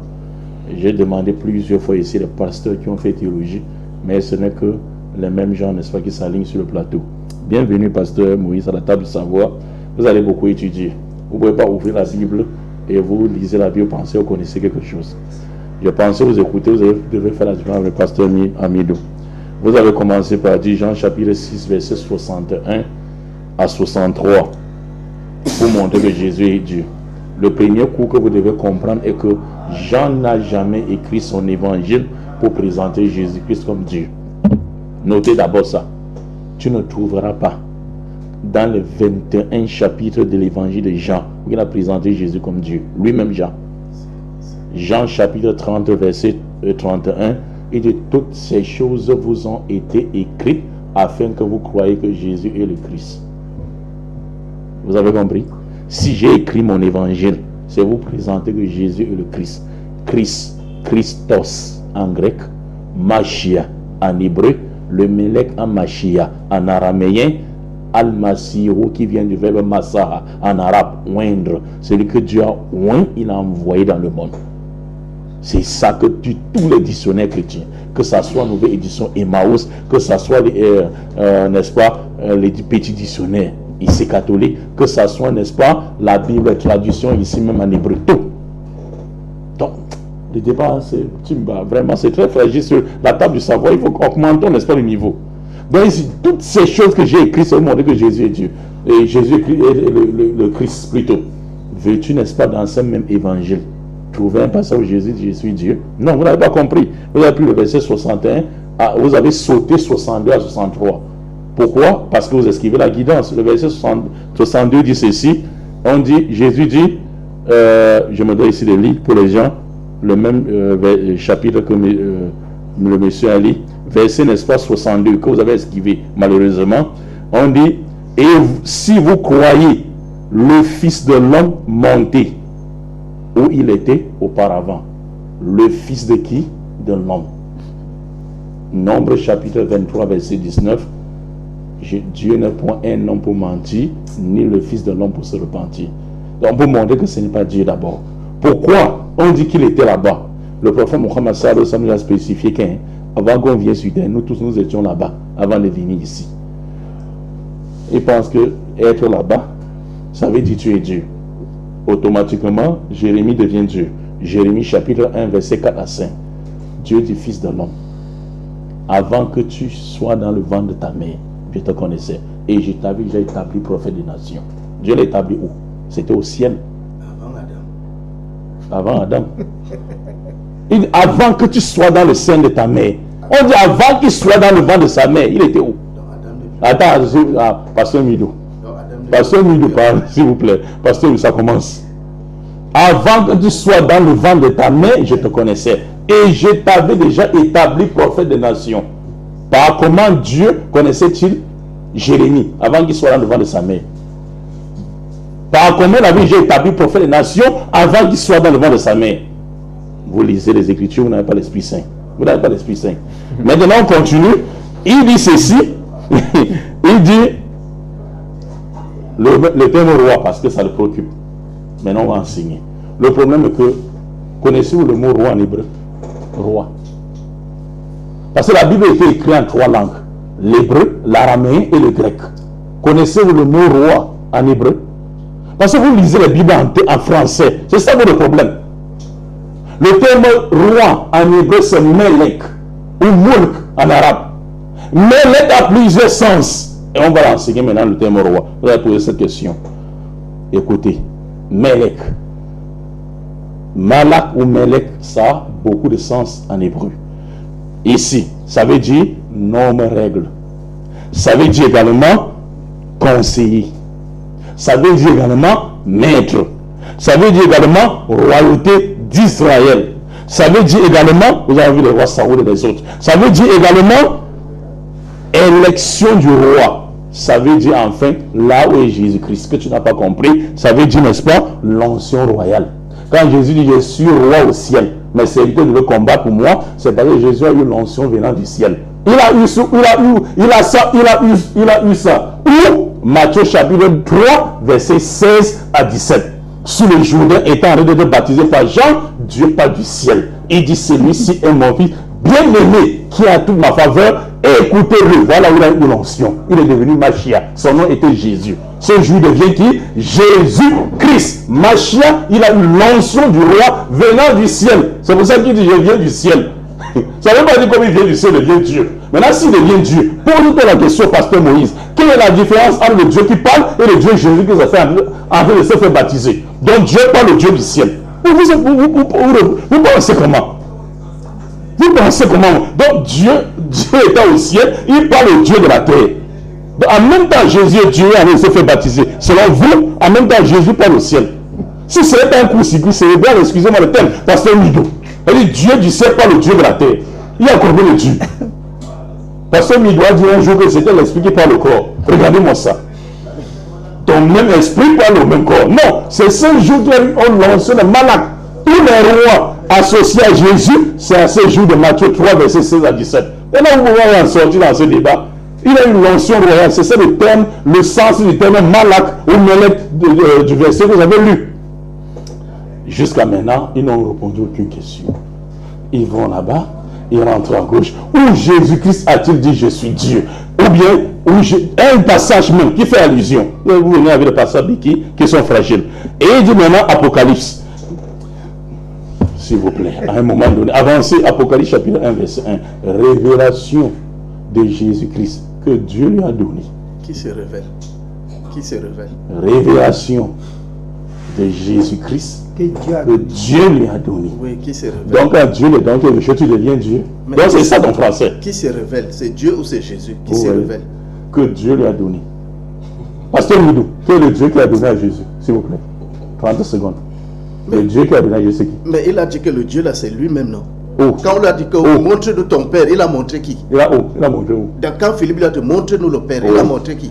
C'est pas son Dieu là. Le Père. Il a dit que comment tu peux me demander montre-nous? Je suis avec vous. Donc il est le Père. Oui, c'est qui? Il est qui? Jésus le Père. Il dit c'est lui qui m'a vu avec le Père. Mais il demeure en moi. Jésus le Père. Oui. Et le Fils c'est qui? Mais c'est lui l'identité du Père. C'est ça qu'on appelle Fils. Et qui est le Fils? Il est le Père et le Fils en même temps. J'ai dit l'identité du Père là. C'est ça qu'on appelle le terme Fils. L'identité. Vous n'avez pas le crucifix. Je reviens maintenant. L'identité c'est ça. Je reviens maintenant. Écoutez, vous allez. Il dit Ésaïe chapitre 44 verset n'est-ce pas 6. Il dit je suis le premier et le dernier. Regardez. Dieu le premier sans commencement et le dernier sans fin. Tout le monde ici a vu comment Jésus a commencé dans les jambes de Marie. Et selon vous, les chrétiens, a fini sur la montagne de Golgotha. Vous comprenez? Ici, il prend Éphésiens, ne touche même pas une épître de Paul. Parce que Paul n'a jamais écrit une épître pour présenter Jésus comme Dieu. Il dit à son ami Timothée, dans 1 Timothée chapitre 2 Timothée plutôt, 1 Timothée plutôt 2 verset 5. Il dit, il n'existe qu'un seul Dieu. Et un seul, et conjonction de coordination. Mais où est donc Omika? Et un seul médiateur entre Dieu et les hommes.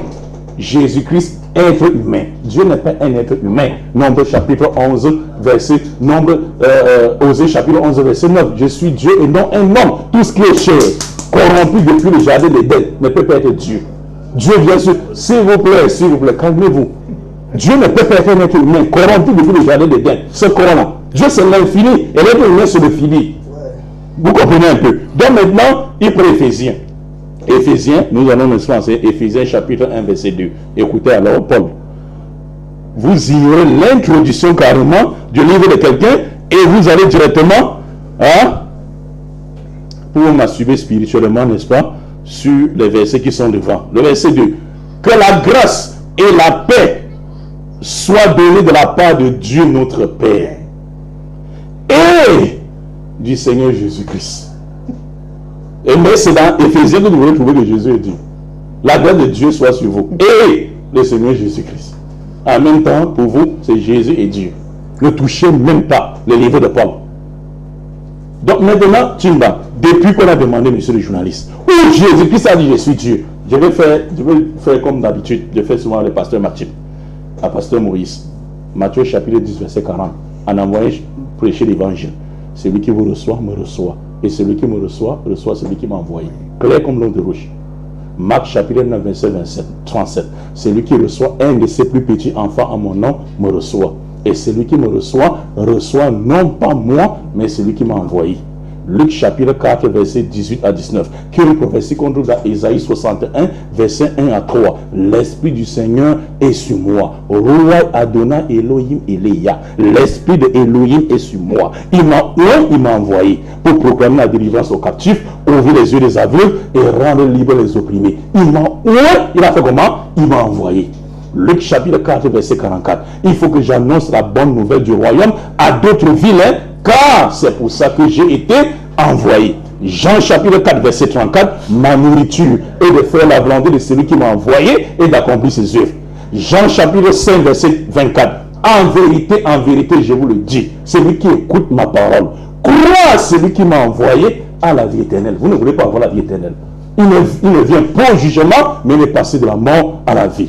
Jean chapitre 5, verset 30. Je ne peux rien faire de moi-même. Vous savez ce que veut dire rien dans le dictionnaire? Rien veut dire rien. Même dormir, même manger. Selon ce que j'entends, je juge. Et mon jugement est juste parce que je ne cherchais pas ma volonté, mais la volonté de celui qui m'a envoyé. Jean chapitre 5, verset 36 à 37. Jésus dit, j'ai un témoignage plus grand que celui de Jean-Baptiste. Les œuvres que le Père m'a donné d'accomplir, ces œuvres même que je fais, témoignent de celui qui m'a envoyé. Et ce Père, vous n'avez jamais vu son visage et vous n'avez jamais entendu sa voix. Jacques chapitre 12, verset 44 à 50, Jésus s'était écrié, pour que vous compreniez bien, ouvrez bien les oreilles. Celui qui croit en moi, croit non pas en moi, mais c'est lui qui m'a envoyé. C'est lui, s'il vous plaît, je finis le verset, s'il vous plaît, ne coupez pas le verset. Vous allez rester sur le temps. Ok, ça marche. Merci beaucoup, monsieur le journaliste. Il ne faut pas lui donner l'occasion de fuir. Donc, celui qui me voit celui qui m'a envoyé. Dans le sens que je suis venu comme une lumière dans le monde, afin que quiconque entend mes paroles ne reste pas dans les ténèbres. Si quelqu'un entend mes paroles et ne les garde point, ce n'est pas moi qui le juge. Car la parole que j'ai annoncée, c'est elle qui le jugera au dernier jour. Car, écoutez bien, mes amis, je n'ai point parlé de moi-même. Mais le Père, avec le terme qui?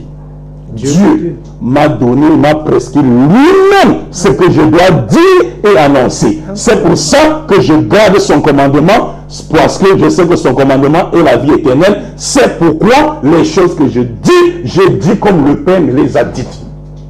Malgré cette clarté, malgré cette évidence, vous avez choisi de prendre le billet d'enfer pour voyager dans l'avion pour aller en enfer avec la Dieu. Donc je dis tout ce que je dis comme le Père m'a dit de dire, qui ne peut rien faire de lui-même. Donc faites comme moi. Faites comme moi, ou bien vous passez de ce côté. Donc prenez les paroles de Jésus claires. Alors laissons même les philosophies maintenant. Donc prenez les paroles claires comme moi. Où je dis je suis Dieu. C'est tout le seul journaliste. Le débat fini. On est sur un thème, vous venez, n'est-ce pas? Pasteur Milou, tu viens trouver le thème alors que tu n'as pas le niveau de ce débat. Donnez-nous maintenant un verset clair. Donc pour dire que je suis Dieu, il faut dire que je suis Dieu. Ouais. Hein? Il dit qu'il a envoyé. On ne peut pas dire autrement. Autrement que quoi? Donc autrement. Ok. Vous dites que je suis Dieu, on n'est pas obligé de dire que je suis Dieu. On l'a si bien dit le pasteur Amidou. Maintenant, je vais, à la suite de ce qui a été dit par l'imam Mokhtar, je vais continuer avec le pasteur Rick Timba pour qu'il ajoute un plus à ce qui a déjà été dit par l'imam Mokhtar. Vraiment, moi j'aurais même voulu conclure le débat. C'est déjà chaos. Il faudrait que nous sommes sur la table du savoir. Je n'ai pas voulu faire cette émission. L'imam Mokhtar a incité lui-même, je lui avais dit la dernière fois que n'insiste pas sur ce thème. Parce que tu vas... Calme-toi. C'est son temps de parole. Nous sommes à la table de parole. C'est son temps de parole. Calme-toi. Quand vous avez la parole, vous n'avez certainement pas oublié le principe de l'émission, pasteur Amidou. Parce que si vous l'interrompez une fois de plus, je vais vous retirer le temps que je vais ajouter. Pardon. Allez-y, c'est votre temps de parole. Très bien. Tout ce que l'imam Mokhtar vient de dire est très clair. J'ai dit, utilisons le français facile. C'est le français facile. Hein? Pour donner le traitement à mes frères, parce que ce sont mes frères chrétiens. Moi, je suis témoin de Jéhovah et je viens défendre la vérité. Et c'est ce que je lui ai dit la dernière fois quand nous étions assis à la dernière émission. Ok. Le traitement réservé à Amidou et mon cher frère Moses. Un traitement. Un traitement. Digne des Écritures. Okay. Nous savons que il n'y a pas un être humain sur la terre qui connaît Jésus plus que le diable. Est-ce que lui peut prétendre connaître Jésus plus que le diable? Pas du tout. Très bien. J'ai posé deux questions, ils n'ont pas répondu. On va lire. Matthieu chapitre 4, le verset 9 et 10. Écoutez ce qu'il dit. Jésus vient définir un jeûne de 40 jours. Le diable dit, ça c'est le moment de le tenter. Il lui dit, toutes ces choses, je te les donnerai si tu tombes et fais un acte d'adoration pour moi. C'est le diable, hein? N'est-ce pas? Si je pose la question, est-ce qu'il connaît Jésus plus que le diable? Il ne pourra pas nous répondre ici. C'est devant les téléspectateurs. Hein. Les téléspectateurs nous regardent. Nous sommes assis sur le toit du monde. Nous sommes à la table du savoir. Très bien, la table du savoir. Jésus lui dit, va-t'en Satan, car il est écrit, c'est ce que Imam Mokhtar disait ici à 9, que ici sur la table du savoir, on dit, il est écrit.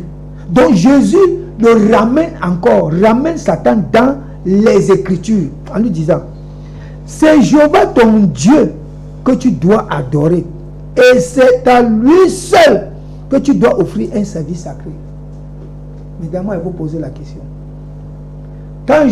Satan, le diable, vient poser cette question-là, cette problématique-là à Jésus. Satan, le diable, prenait Jésus comme Dieu ou bien comme le Fils de Dieu. Je vous laisse le temps de répondre. Je réponds. Oui. Ok, gloire à Dieu. Voici la réponse qui est très claire, mon frère. Nous sommes en train de parler de Jésus-Christ, n'est-ce pas? Cependant, voici le problème que vous avez. Vous ne parvenez pas à faire une différence, d'après les Écritures, entre la parole manifestée et Jésus. Monsieur Moses, Monsieur Moses, je vais répondre à ma question parce que vous ne le connaissez pas. En train de répondre. Ok. Donc, vous ne pouvez pas faire une différence entre ces deux. Nous, on vous présente un Jésus-Christ qui est descendu. Vous nous présentez un fils de Marie. C'est ça la différence. Monsieur le journaliste, je vais répondre à ma parole. Je t'ai posé une question. Je viens de lire un verset. C'est comme ça la table du savoir ici. Si tu n'as pas la maîtrise, tu descends. Il confond manifestation et incarnation. Voilà, on ne parle pas de manifestation ici. De manifestation ici ou bien incarnation. J'ai dit ceci, je vais lire pour que tu comprennes et puis je te pose la question. Matthieu chapitre 9 et le verset 10. Et Jésus lui dit, et Satan lui dit, toutes ces choses, je te les donnerai si tu tombes et fais un acte d'adoration pour moi. Alors Jésus lui dit, va-t'en Satan, car il est écrit, c'est Jéhovah ton Dieu que tu dois adorer. Et c'est à lui seul que tu dois offrir un service sacré. Voilà ma question. Est-ce que quand Satan, le diable, venait tenter Jésus, il venait tenter Dieu ou bien il venait tenter Jésus? Savait-il que Jésus était Dieu ou bien fils de Dieu? Voilà ma question. La question de savoir, il venait tenter Dieu ou bien tenter Jésus? Oui. Il venait tenter Jésus. Hein? Il venait tenter Jésus. Donc il ne venait pas tenter Dieu. Je t'ai répondu, non? Très bien. Vous voyez, monsieur le journaliste? Non, ça va, c'est bon. Vous voyez, monsieur le journaliste, et tous ceux qui nous regardent, il vient de donner une réponse qui est très claire. Donc lui-même, il reconnaît ce facteur ici qu'il ne peut pas répondre à la question qu'on lui pose. Est-ce qu'il connaît Jésus plus que le diable? Lui-même, il vient de dire que non. Il a répondu. Oui. Il a dit qu'il venait tenter Jésus. Parce que Satan ne peut pas tenter son créateur. Non, attends, monsieur le journaliste, comment? Rendons le sujet un peu attrayant. Hein? Il devait répondre que Satan est venu tenter Dieu. C'est tout. Nous parlons de la divinité, c'est quoi si? Jésus est-il Dieu? C'est pas ça. Alors pourquoi il veut fuir les évidences? Il devait répondre tout simplement que Satan est venu tenter Dieu. C'est simple comme bonjour. Maintenant, je voudrais qu'on lise un verset. Parce que nous, on sait que le règne de Jésus-Christ a un temps. C'est Dieu qui lui a donné le pouvoir. On va lire 1 Corinthiens chapitre 15, le verset 24. Mokhtar, tu vas lire? Oui, je vais lire directement. Oui. Chacun a son rang, Christ comme prémisse, voilà. Premier de toute la création. Ensuite, le dernier ennemi qui sera détruit sera la mort. Voilà. Ensuite viendra la fin et il remettra le royaume à Dieu le Père. Très bien. Et maintenant, lorsqu'on dit que tout lui était soumis, il est évident que celui qui est soumis, toute chose est acceptée. Voilà. Il est accepté. On dit maintenant, et il remettra le royaume maintenant à Dieu le Père, et lui le Fils sera soumis à celui qui est soumis toutes choses, afin que Dieu soit un à tout et à tous. Bon, maintenant, qui va remettre le royaume et qui va se soumettre à qui?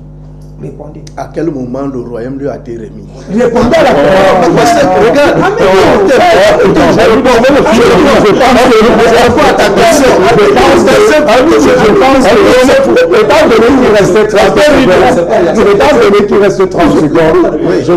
Je vais vous passer la parole, pasteur Amidou. J'espère que vous avez eu le temps d'écouter ce qui a été dit par le pasteur Rick Timba, parce qu'il est en train de poser une question et certainement les téléspectateurs qui sont à la maison veulent nous écouter, puisque nous sommes là pour les édifier. Hormis cela, on nous dit que Jésus a été transporté dans le désert par le diable. Ce qu'on aimerait comprendre, est-ce Jésus qui l'a transporté ou son Dieu? Ça, c'est une question. Et de deux, maintenant, quand on transporte quelqu'un, c'est de manière physique ou spirituelle? Parce que s'il s'agit d'une transportation spirituelle, cela voudrait dire que le diable a possédé son créateur. Je vous avais la parole maintenant. Merci. Vous savez, c'est-à-dire aux musulmans... Et vous avez largement le temps. Vous avez jusqu'à 10 minutes pour dire. Ok, merci. Aux musulmans, Dieu leur a donné tout. mais sauf le raisonnement. Vous voyez, ils voient tout, c'est ce qui paraît qu'ils voient. Mais au-delà de ce qui paraît, ils sont bloqués. Et Timba, qui est là devant nous, Timba suit les enseignements qui viennent des États-Unis. C'est-à-dire qu'ils ont une origine. Ils ont une base. Quand tu attends la tour de garde, des petits paperasses là, qui viennent souvent, c'est ça la base de leur enseignement. Jésus-Christ n'a pas fait une école. Pourquoi tu nous parles de l'école de la théologie? Est-ce que Jésus-Christ a battu une école? La révélation, ce n'est pas, on n'acquiert pas la révélation dans une école. Ça vient du ciel. Parce que chaque fois quand tu prends la parole, il nous parle de l'école de la théologie. Non. Est-ce que Jésus-Christ a bâti quelle école? Il a dit à ses disciples qu'allez partout, faites de toutes les nations mes disciples. Il n'a pas dit qu'allez baptiser des écoles, de l'enseignement. Donc ne nous parle pas de la théologie ici. Je ne sais pas. Il parle, il dit Jésus-Christ a été tenté. Mais il oublie que dans Philippiens, on dit que existant en forme de Dieu, s'est dépouillé. Hein? Que veut dire s'est dépouillé? Enlever quelque chose en soi pour prendre la forme humaine en faisant semblable aux hommes. Quand quelqu'un est Dieu et il fait semblable à un homme, eh bien, c'est un homme. Quand il fait semblable à un homme, il va faire comme un homme. Alors, le diable tente un homme. Vous entendez? Oui, Gabriel. Bonjour. L'Afrique du Sud. Je peux continuer? Un instant, nous avons un auditeur. Salut. Oui, allô, bonjour, c'est M. Gabriel depuis quel temps? Ah, merci, merci, M. Gabriel. Nous vous écoutons. Quelle est votre préoccupation? Voilà, j'aimerais intervenir sur le sujet du jour. Ok, nous vous écoutons, pasteur. Je vais vous poser la question. Merci de temps. Voilà, je pense que les téléspectateurs, je veux peut-être dire la partie de gauche, ou bien peut-être qu'il y a un problème déjà dans la compréhension du sujet. Jésus est-il Dieu? Je pense que la meilleure façon, n'est-ce pas, d'établir ce sujet est de savoir quelle est la nature de Jésus? Est-ce qu'il a une nature divine? Parce que ça, c'est la bonne question. Et c'est quoi la question? Quelle est la définition de divin? Si on prend, n'est-ce pas, de Larousse. Larousse dit ce qui est divin, n'est-ce pas, est ce qui existe, a toujours existé, à Dieu. Ça, c'est la nature divine. On va dans Jean chapitre 1, verset 1.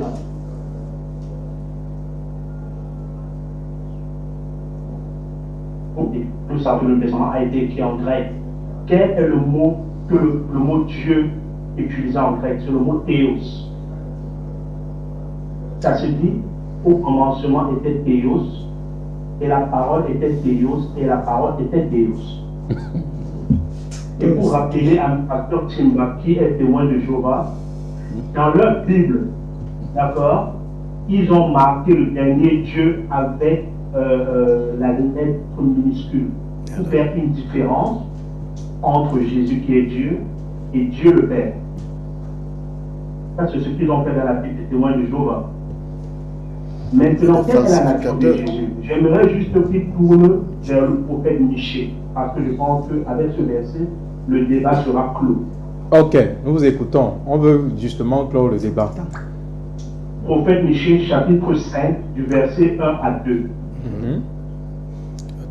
Qui dit, et toi Bethléem, Ephrata, petite parmi les clans de Juda, c'est de toi que sort pour moi celui qui doit gouverner Israël. Cette origine remonte au temps jadis et au jour antique. Et lorsqu'on va regarder la signification du mot antique, c'est écrit Yud et Vav. Ça, c'est le nom du Créateur en hébreu. Je pense que l'imam Mokhtar connaît Yud et Vav. Donc, ici, le prophète Michée dit les origines du Messie remontent au temps jadis. avant la création de toutes choses. Ok, merci, Pasteur Gabriel. Nous avons écouté le verset qui est censé clore le débat. Avant que vous ne repreniez la parole, je sais, il vous reste encore 5 minutes. Merci. Je vais donner la parole à l'imam Mokhtar de rebondir sur le verset qui a été Je peux rapprocher? Oui, vous pouvez rapprocher et continuer à écouter l'émission. Oui, effectivement. Donc, il regarde tant de trucs pour vous montrer que Jésus est Dieu. Elohim, on met le yod ha wa ou het en arabe. Le yod ha wa ou het. Yod ha wa ou het. Oui, écoutez, le yod ha wa ou het ne veut pas dire celui qui, ça remonte à, ça veut dire celui qui était, qui est et qui sera. En d'autres termes, l'éternel qui ne meurt pas. Oh, Jésus était frappé par la mort, vrai ou faux? La Bible dit ceci. Pasteur Milou veut sauter sur le plat. Pasteur Milou, ici, l'apôtre, le chef des disciples, l'apôtre Pierre, dit dans Actes des Apôtres, chapitre 5, verset 30, le Dieu de nos pères, Dieu d'Abraham, d'Isaac et de Jacob, a ressuscité Jésus-Christ d'entre les morts et l'a placé à sa droite. Dieu d'Abraham ne meurt jamais. Dieu ne meurt pas. Deutéronome 32, verset 39, je donne la vie, je donne la mort. Dieu donne la vie, il n'a pas besoin de la vie pour exister. Il donne la mort, il peut être massacré par la mort. C'est pour ça que l'apôtre Pierre fait cette différence. Il dit le Dieu de nos pères, d'Abraham, d'Isaac et de Jacob, a ressuscité Jésus-Christ d'entre les morts. Il ne pouvait pas se ressusciter. Il ne pouvait pas se, selon la Bible. Il l'a placé où? À sa droite, comme prince et sauveur, afin de donner à Israël la repentance de ses péchés et le pardon de ses péchés. Ces choses, nous sommes témoins. Et le Saint-Esprit, vous voyez que vous avez l'esprit satanique, non, qui rôde autour de vous. Et on dit que ici, Dieu, bien dit, l'Esprit Saint est témoin et dit que nous, que Jésus était un homme. Vous allez voir également dans Actes des Apôtres 22, verset 2, que Jésus était un homme que Dieu avait assisté par le miracle qui marchait où? À Jérusalem. Mais vous venez ici sur le plateau, demandez à un aveugle. Pasteur Milou, je vous avais dit, Jean chapitre 9, verset 17. Les gens ont dit, toi aveugle, Jésus venait de faire un miracle. Monsieur le journaliste, que dis-tu de l'homme qui t'a ouvert les yeux? Faisons qu'un aveugle tranche ce débat, parce que ici, c'est 5 voyants. Sur le plateau, c'est 5 voyants. Faisons qu'un aveugle dans la Bible tranche le débat. Toi, Jean 9, verset 17, que dis-tu de l'homme qui t'a ouvert les yeux? L'aveugle dit, c'est un prophète de Dieu. Mais les gens qui sont nés de voyants en face de nous, pasteur Amidou, Jésus, ce qu'il dit, c'est Dieu. Donc la véritable cécité, et n'est pas la cécité physique, mais la cécité, n'est-ce pas, spirituelle. Donc, Amidou, vous avez les lunettes et les yeux pour voir les Écritures, mais vous n'avez pas les lunettes, également les yeux spirituels pour comprendre les Écritures. Donc ici, le lieu d'Ahawé, oui, c'était la parole. C'était pour dire, je voulais juste le nom de Dieu en hébreu, c'est Yahweh, ou bien le lieu d'Ahawé, Elohim, et le nom de Jésus, c'est Yeshua, qui veut dire l'éternel est un sauveur. Il ne faut pas comparer les noms. Donc, ne venez même pas avec l'hébreu. Ne venez même pas avec ça sur le plateau. C'était votre temps de parole, pasteur Amidou. Oui. Maintenant, il veut qu'on croie à la parole d'un aveugle. Mais on ne doit pas croire à ce que les apôtres disent. Oui, à ce que Jésus lui-même et les apôtres. Mais il veut qu'on prenne la parole d'un aveugle et c'est ça. Mais ce sont des propos de Jean. Jean 9, verset 17. Oui. Voilà. Il faut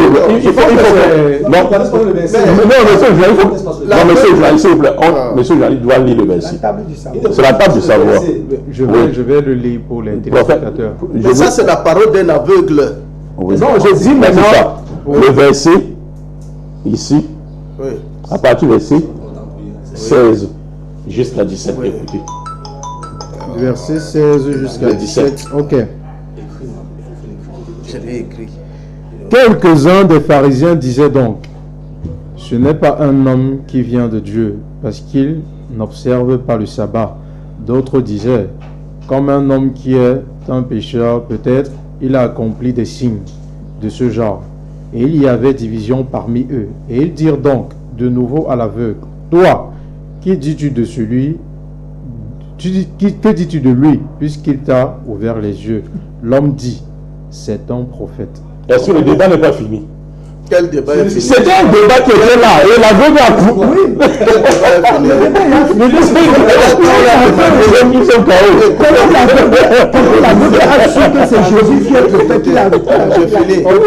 Quand on a demandé à Jean-Baptiste, toi qui es-tu? es-tu le Christ? Il nie. Il dit qu'il n'est pas le Christ. Jean-Baptiste n'est pas un prophète. Pourquoi il dit que lui il n'est pas le Christ?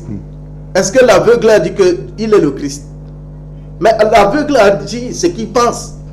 Mais il ne faut pas que ce que l'aveugle pense, et c'est ça qui est la vérité. C'est clair. Jésus était là, une chose que je veux dire. Jésus était là. Pourquoi Jean-Baptiste n'a pas dit que... Non, Jésus était présent.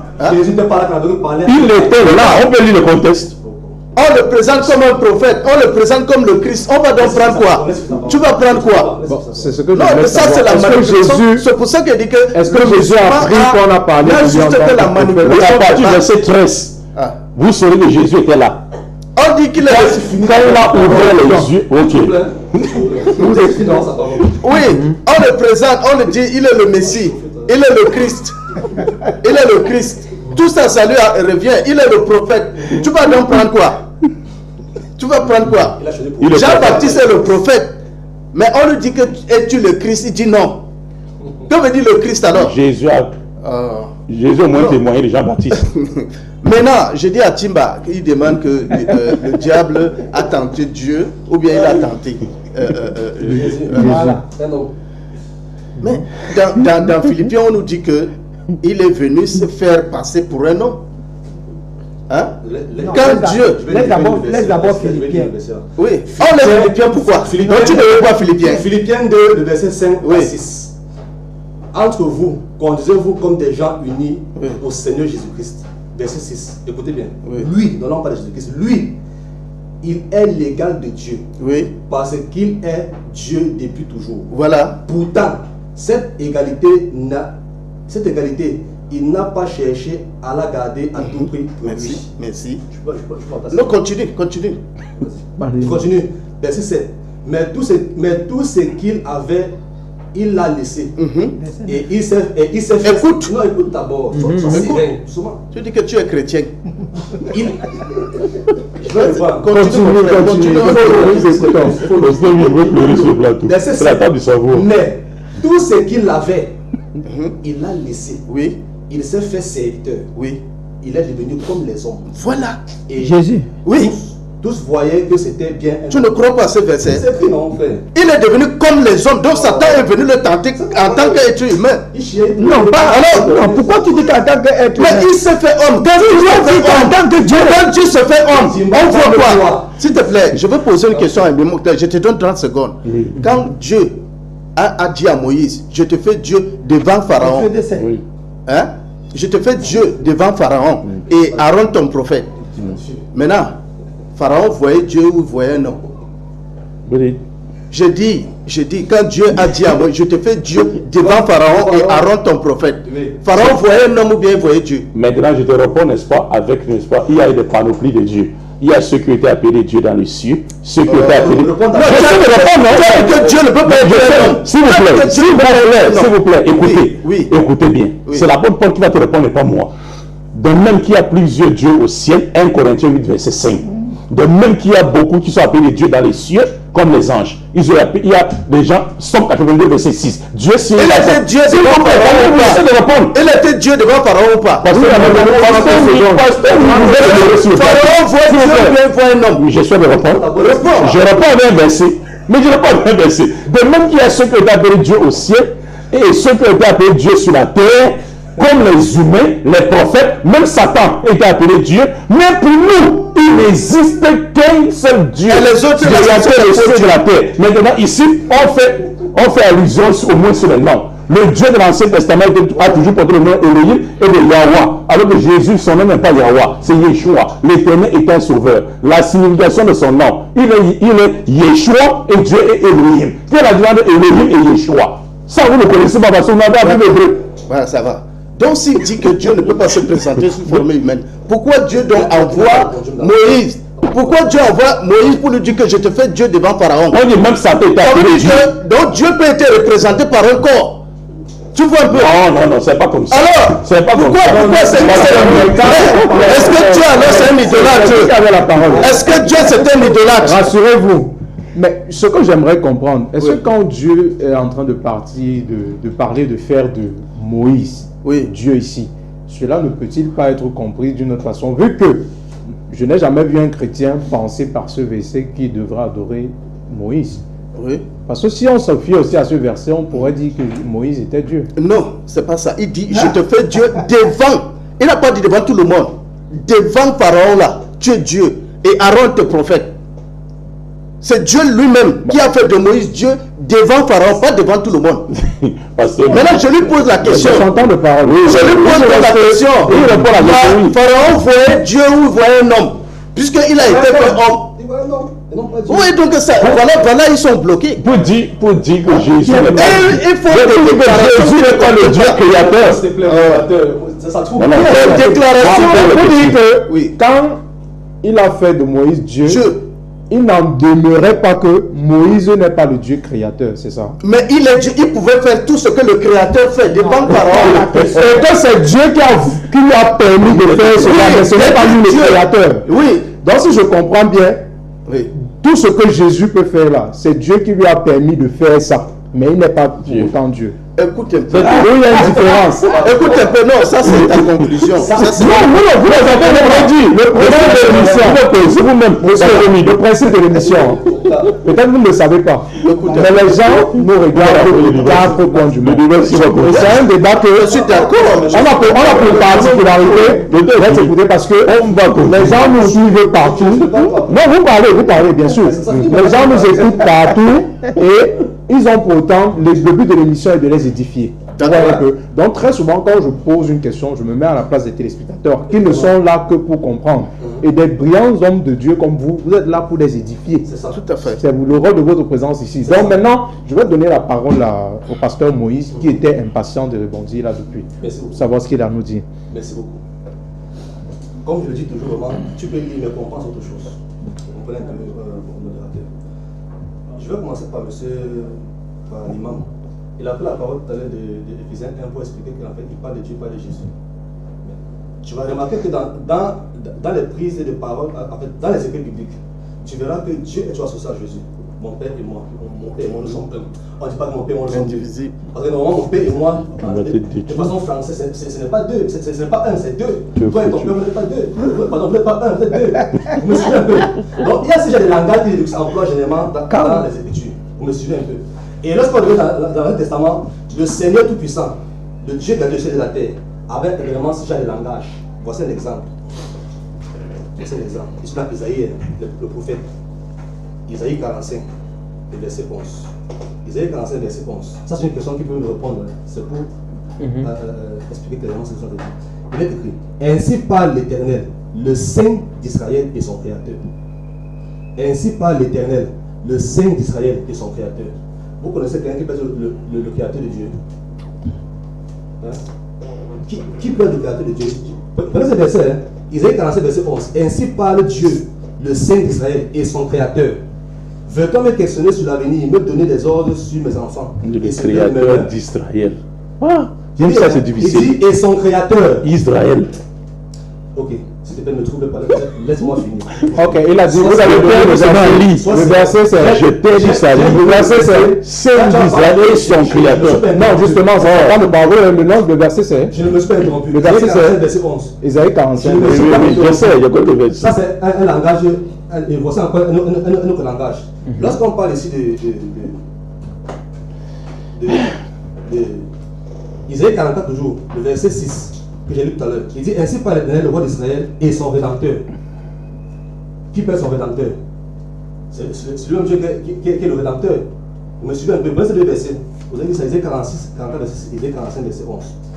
Voici un autre langage de Dieu. Là, je parle dans Zacharie. Un autre langage de Dieu.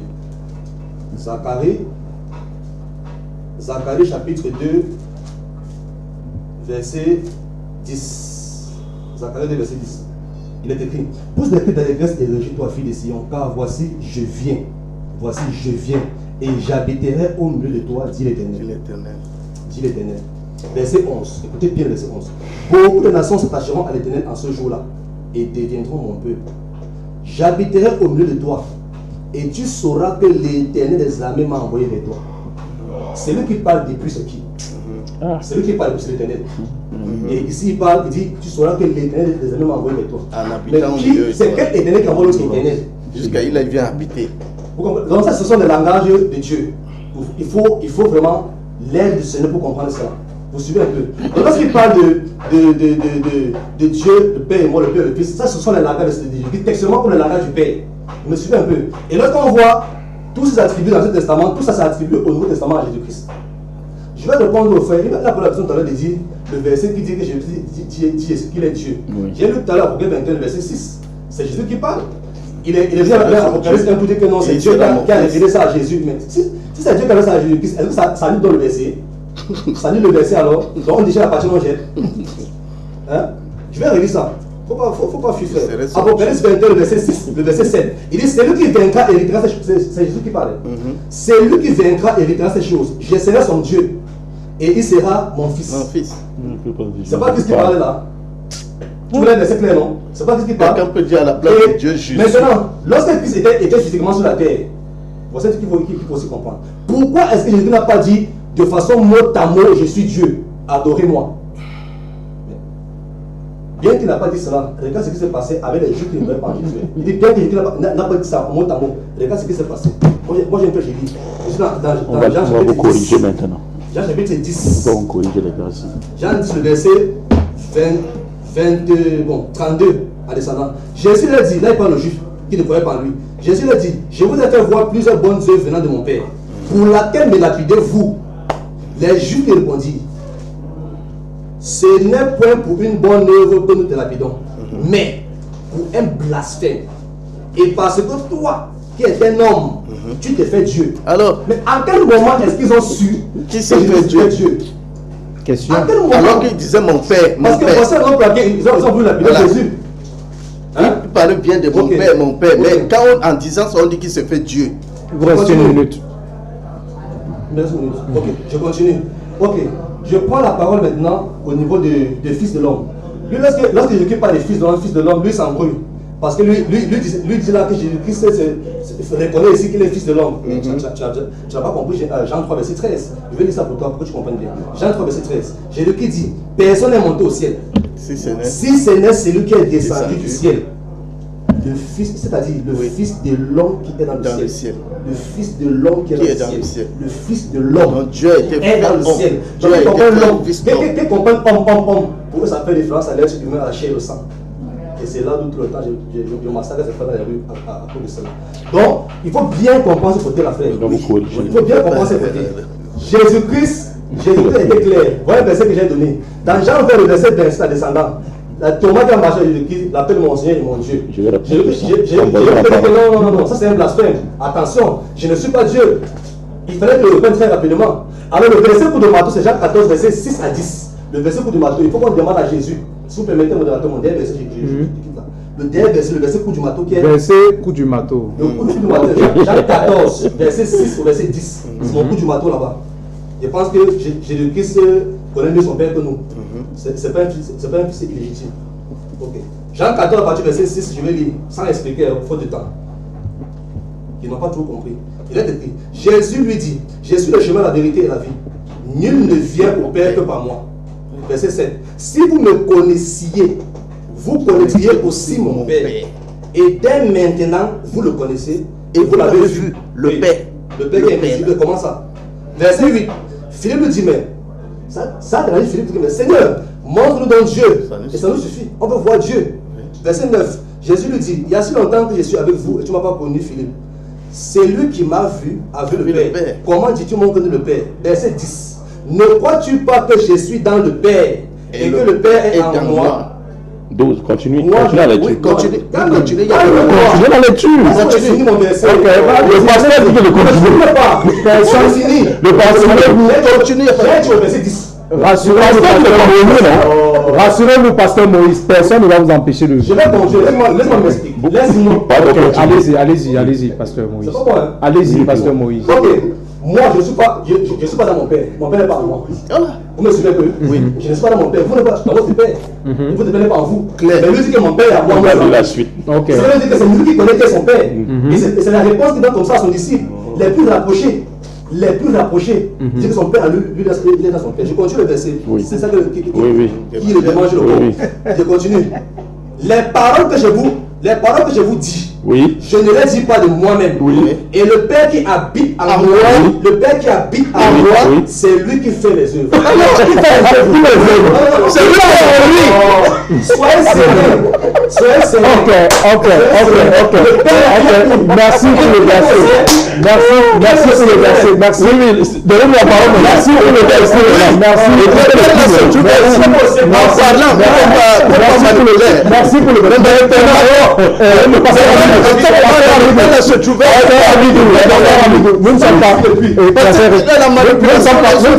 Nous ne sommes pas sur un marché ici. Pour ceux qui nous écoutent, s'il vous plaît, donnez-nous juste à prouver le contraire, c'est moi qui suis modérateur. Parce que c'est moi qui suis modérateur sur ce plateau. Ce que j'aimerais vous dire à l'entame, des choses ont été dites et vous avez même parlé d'un verset coup du marteau qui était censé mettre au KO le camp d'en face. Il est en retard. Vous avez 5 minutes pour répondre au pasteur. Maintenant, Apocalypse chapitre 22, Bible catholique, votre mère, note explicatif. Vous n'avez pas compris. Apocalypse 22, verset 6. Puis il me dit, ces paroles sont certaines vers le Seigneur Dieu qui inspire les prophètes, qui envoie, et c'est le verset qu'il a lu. Note explicative H, qui envoie, et c'est Jésus. Les catholiques disent ceci, cours gratuit des catholiques. Toute la suite fait figure d'épilogue. C'est une sorte d'entretien de l'ange et le voyant, et non de Jésus avec le voyant. Vous comprenez? Et lui dit c'est Jésus. Mais ici, les catholiques te corrigent, c'est pas Jésus qui parle, mais c'est l'ange qui parle, et est envoyé par qui? Par Dieu. Ça, c'est la preuve, n'est-ce pas, vous n'avez pas vu. Deuxièmement, moi et le Père, nous sommes un. Vous mélangez les versets. S'il vous plaît, ne commencez. C'est dans le Apocalypse 22 que vous avez donné. 6. 22 versets 6 que vous avez donné. Que ce soit 22 de plus, c'est la même chose.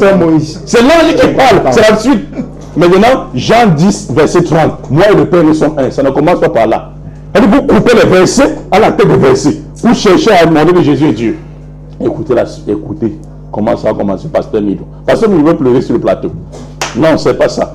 On dit que c'était la fête des dédicaces. Jésus se promenait sur le portier dans le temps de Salomon. Les Juifs l'entouraient et lui dit ceci, écoutez bien.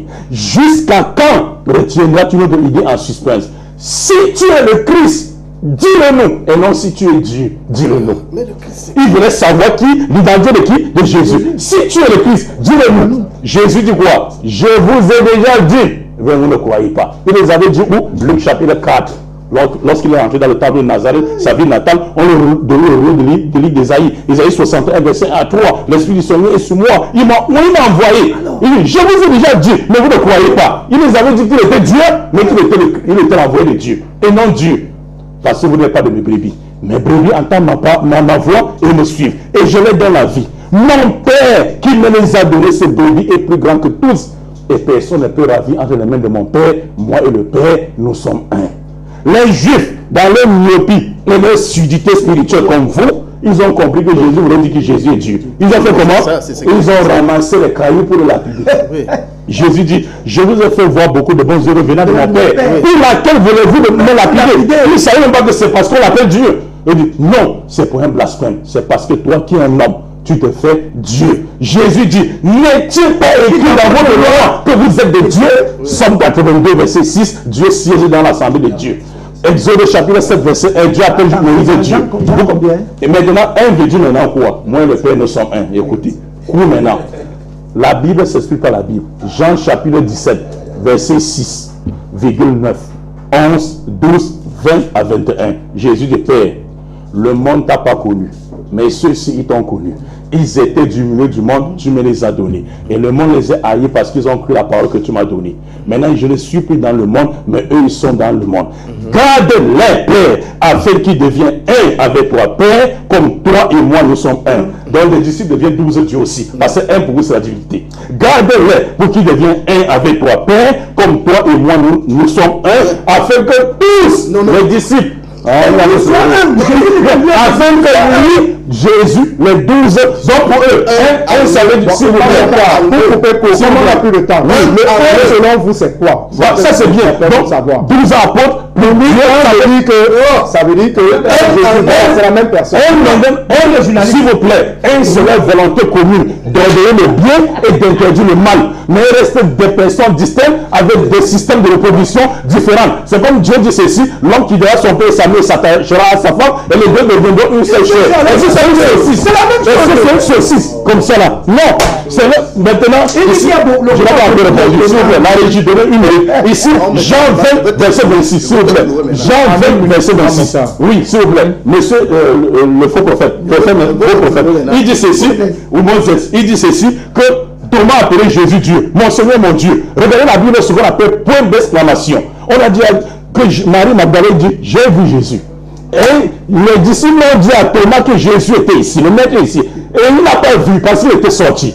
Il a dit, si je ne vois pas, je ne crois pas. Lorsque Jésus atterrit, comme devant Thomas, il a fait ce qu'on appelle l'exclamation. Mon Seigneur et mon Dieu. Vous allez voir à côté l'exclamation. Donc un musulman que la voiture veut prendre dessus. Non, attendez. L'exclamation, c'est très intéressant ce qu'on oui, l'exclamation. Donc si un musulman, la voiture veut prendre un musulman, il dit, Allah Akbar, la voiture devient Dieu. Regardez comment vous tournez les Écritures. Et j'ai fini. Il dit, je vais finir ici. Jean 14, verset 8. Il dit, Jésus a dit, celui qui m'a vu a vu le Père. Donc pour eux, celui qui voit Jésus, pasteur Midou voit Jésus. Voit Dieu. Oui. Celui qui touche Jésus, touche Dieu. C'est ça. Celui qui tue Jésus, tue Dieu. Non, on arrive là ou pas? Pourquoi? On arrive là. Je sais pas. Vous savez quoi? On a un appel à la régie. Attendez un instant. Le temps nous étant imparti, je vais particulièrement vous dire que le débat d'aujourd'hui, vu la rédaction, a été énormément apprécié des téléspectateurs. Donc, ce que nous devons faire, on va continuer sur ce thème la semaine prochaine. Et je que vous veillez à accepter notre invitation venez à l'heure visuelle pour qu'on ne voit plus des choses que quand le plateau. Et si on peut interrompre l'émission, c'est parce qu'il y a eu des personnes parmi vous qui ne sont pas arrivées à temps. Donc ce qu'on va essayer de faire, c'est, je vais prendre un mot de fin en 30 secondes, tout un chacun. Votre mot de fin. Bon, mon mot de fin, c'est que Jésus-Christ est le véritable Dieu qui a créé toutes les choses. Et que tu le dis en Colossiens 1. Le conflit en Colossiens 1, verset 15 à 18. Je peux bien dire non? Non, nous n'avons plus le temps. Je pense que Colossiens 1, verset 15 à 18 atteste cela. C'est lui qui a créé le monde et le monde a été créé par lui et pour lui. Ok, pasteur Midou. Merci, je vais donner 30 secondes à la question posée à Imam Mokhtar. On dit Dieu a créé l'homme à son image et selon la ressemblance. Le prophète Mohammed, son corps est à la tombe. Maintenant, son âme est chez Allah. Les deux là font combien de personnes? Je réponds maintenant directement ma conclusion en répondant à sa question. Et son corps font combien je réponds, n'est-ce pas? Mohammed, la question. Oui, je sais de répondre. Mohammed est mort, il a enterré dans la tombe Jésus au ciel. Non, j'ai dit son âme est chez Allah. Mais est-ce que je peux selon le Coran. Je peux parler. Maintenant, son corps est à la tombe. Les deux là font combien? Je suis de répondre plus au débat. Oui, je sais de répondre à ma conclusion. On dans ces 30 secondes. Oui, mais maintenant il prend autre chose. Le temps nous est déjà imparti. Ça fait combien de personnes? Jésus est mort, il est allé au ciel. Depuis que les chrétiens meurent, ne pas de jamais trouver Jésus au ciel. Tout ce que Mohammed au cimetière. Vous aimez Mohammed plus que Jésus. Parce que Mohammed au cimetière, vous le trouvez chaque jour. Son âme est chez Allah. Ok, votre mot de fin. Donc, Jésus n'a jamais été Dieu. Mon mot de fin, on sera ici samedi.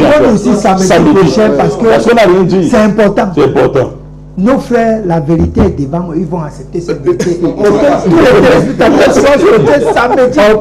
Appelez pour poser des questions parce que ça sera un débat interne. Moi, c'est dans ma tête. Moi, c'est dans ma tête. Il faudrait que tout le monde participe. C'est dans ma tête. Merci beaucoup. Merci. Sur ce, nous disons merci au PDG de la chaîne panafricaine Hausa 7. Nous disons merci à tous les téléspectateurs qui ont pris sur eux de nous suivre aujourd'hui. Sur ce, comme nous avons coutume de le dire sur ce plateau, ce n'est qu'un débat et non un combat. C'est pour ça que l'émission se termine toujours par une accolade fraternelle entre les différents panélistes. Sur ce, nous disons merci à tous ceux qui nous ont suivis une fois de plus aujourd'hui et à samedi prochain si Dieu le veut.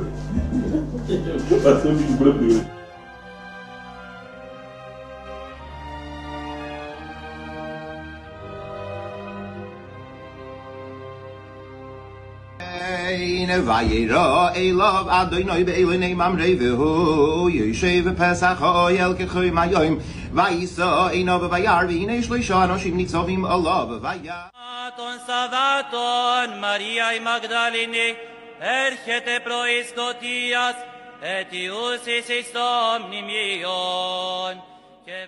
بلى قد جاءتك آياتي فكذبت بها بلى قد جاءتك آياتي فكذبت بها واستكبرت وكنت من الكافرين.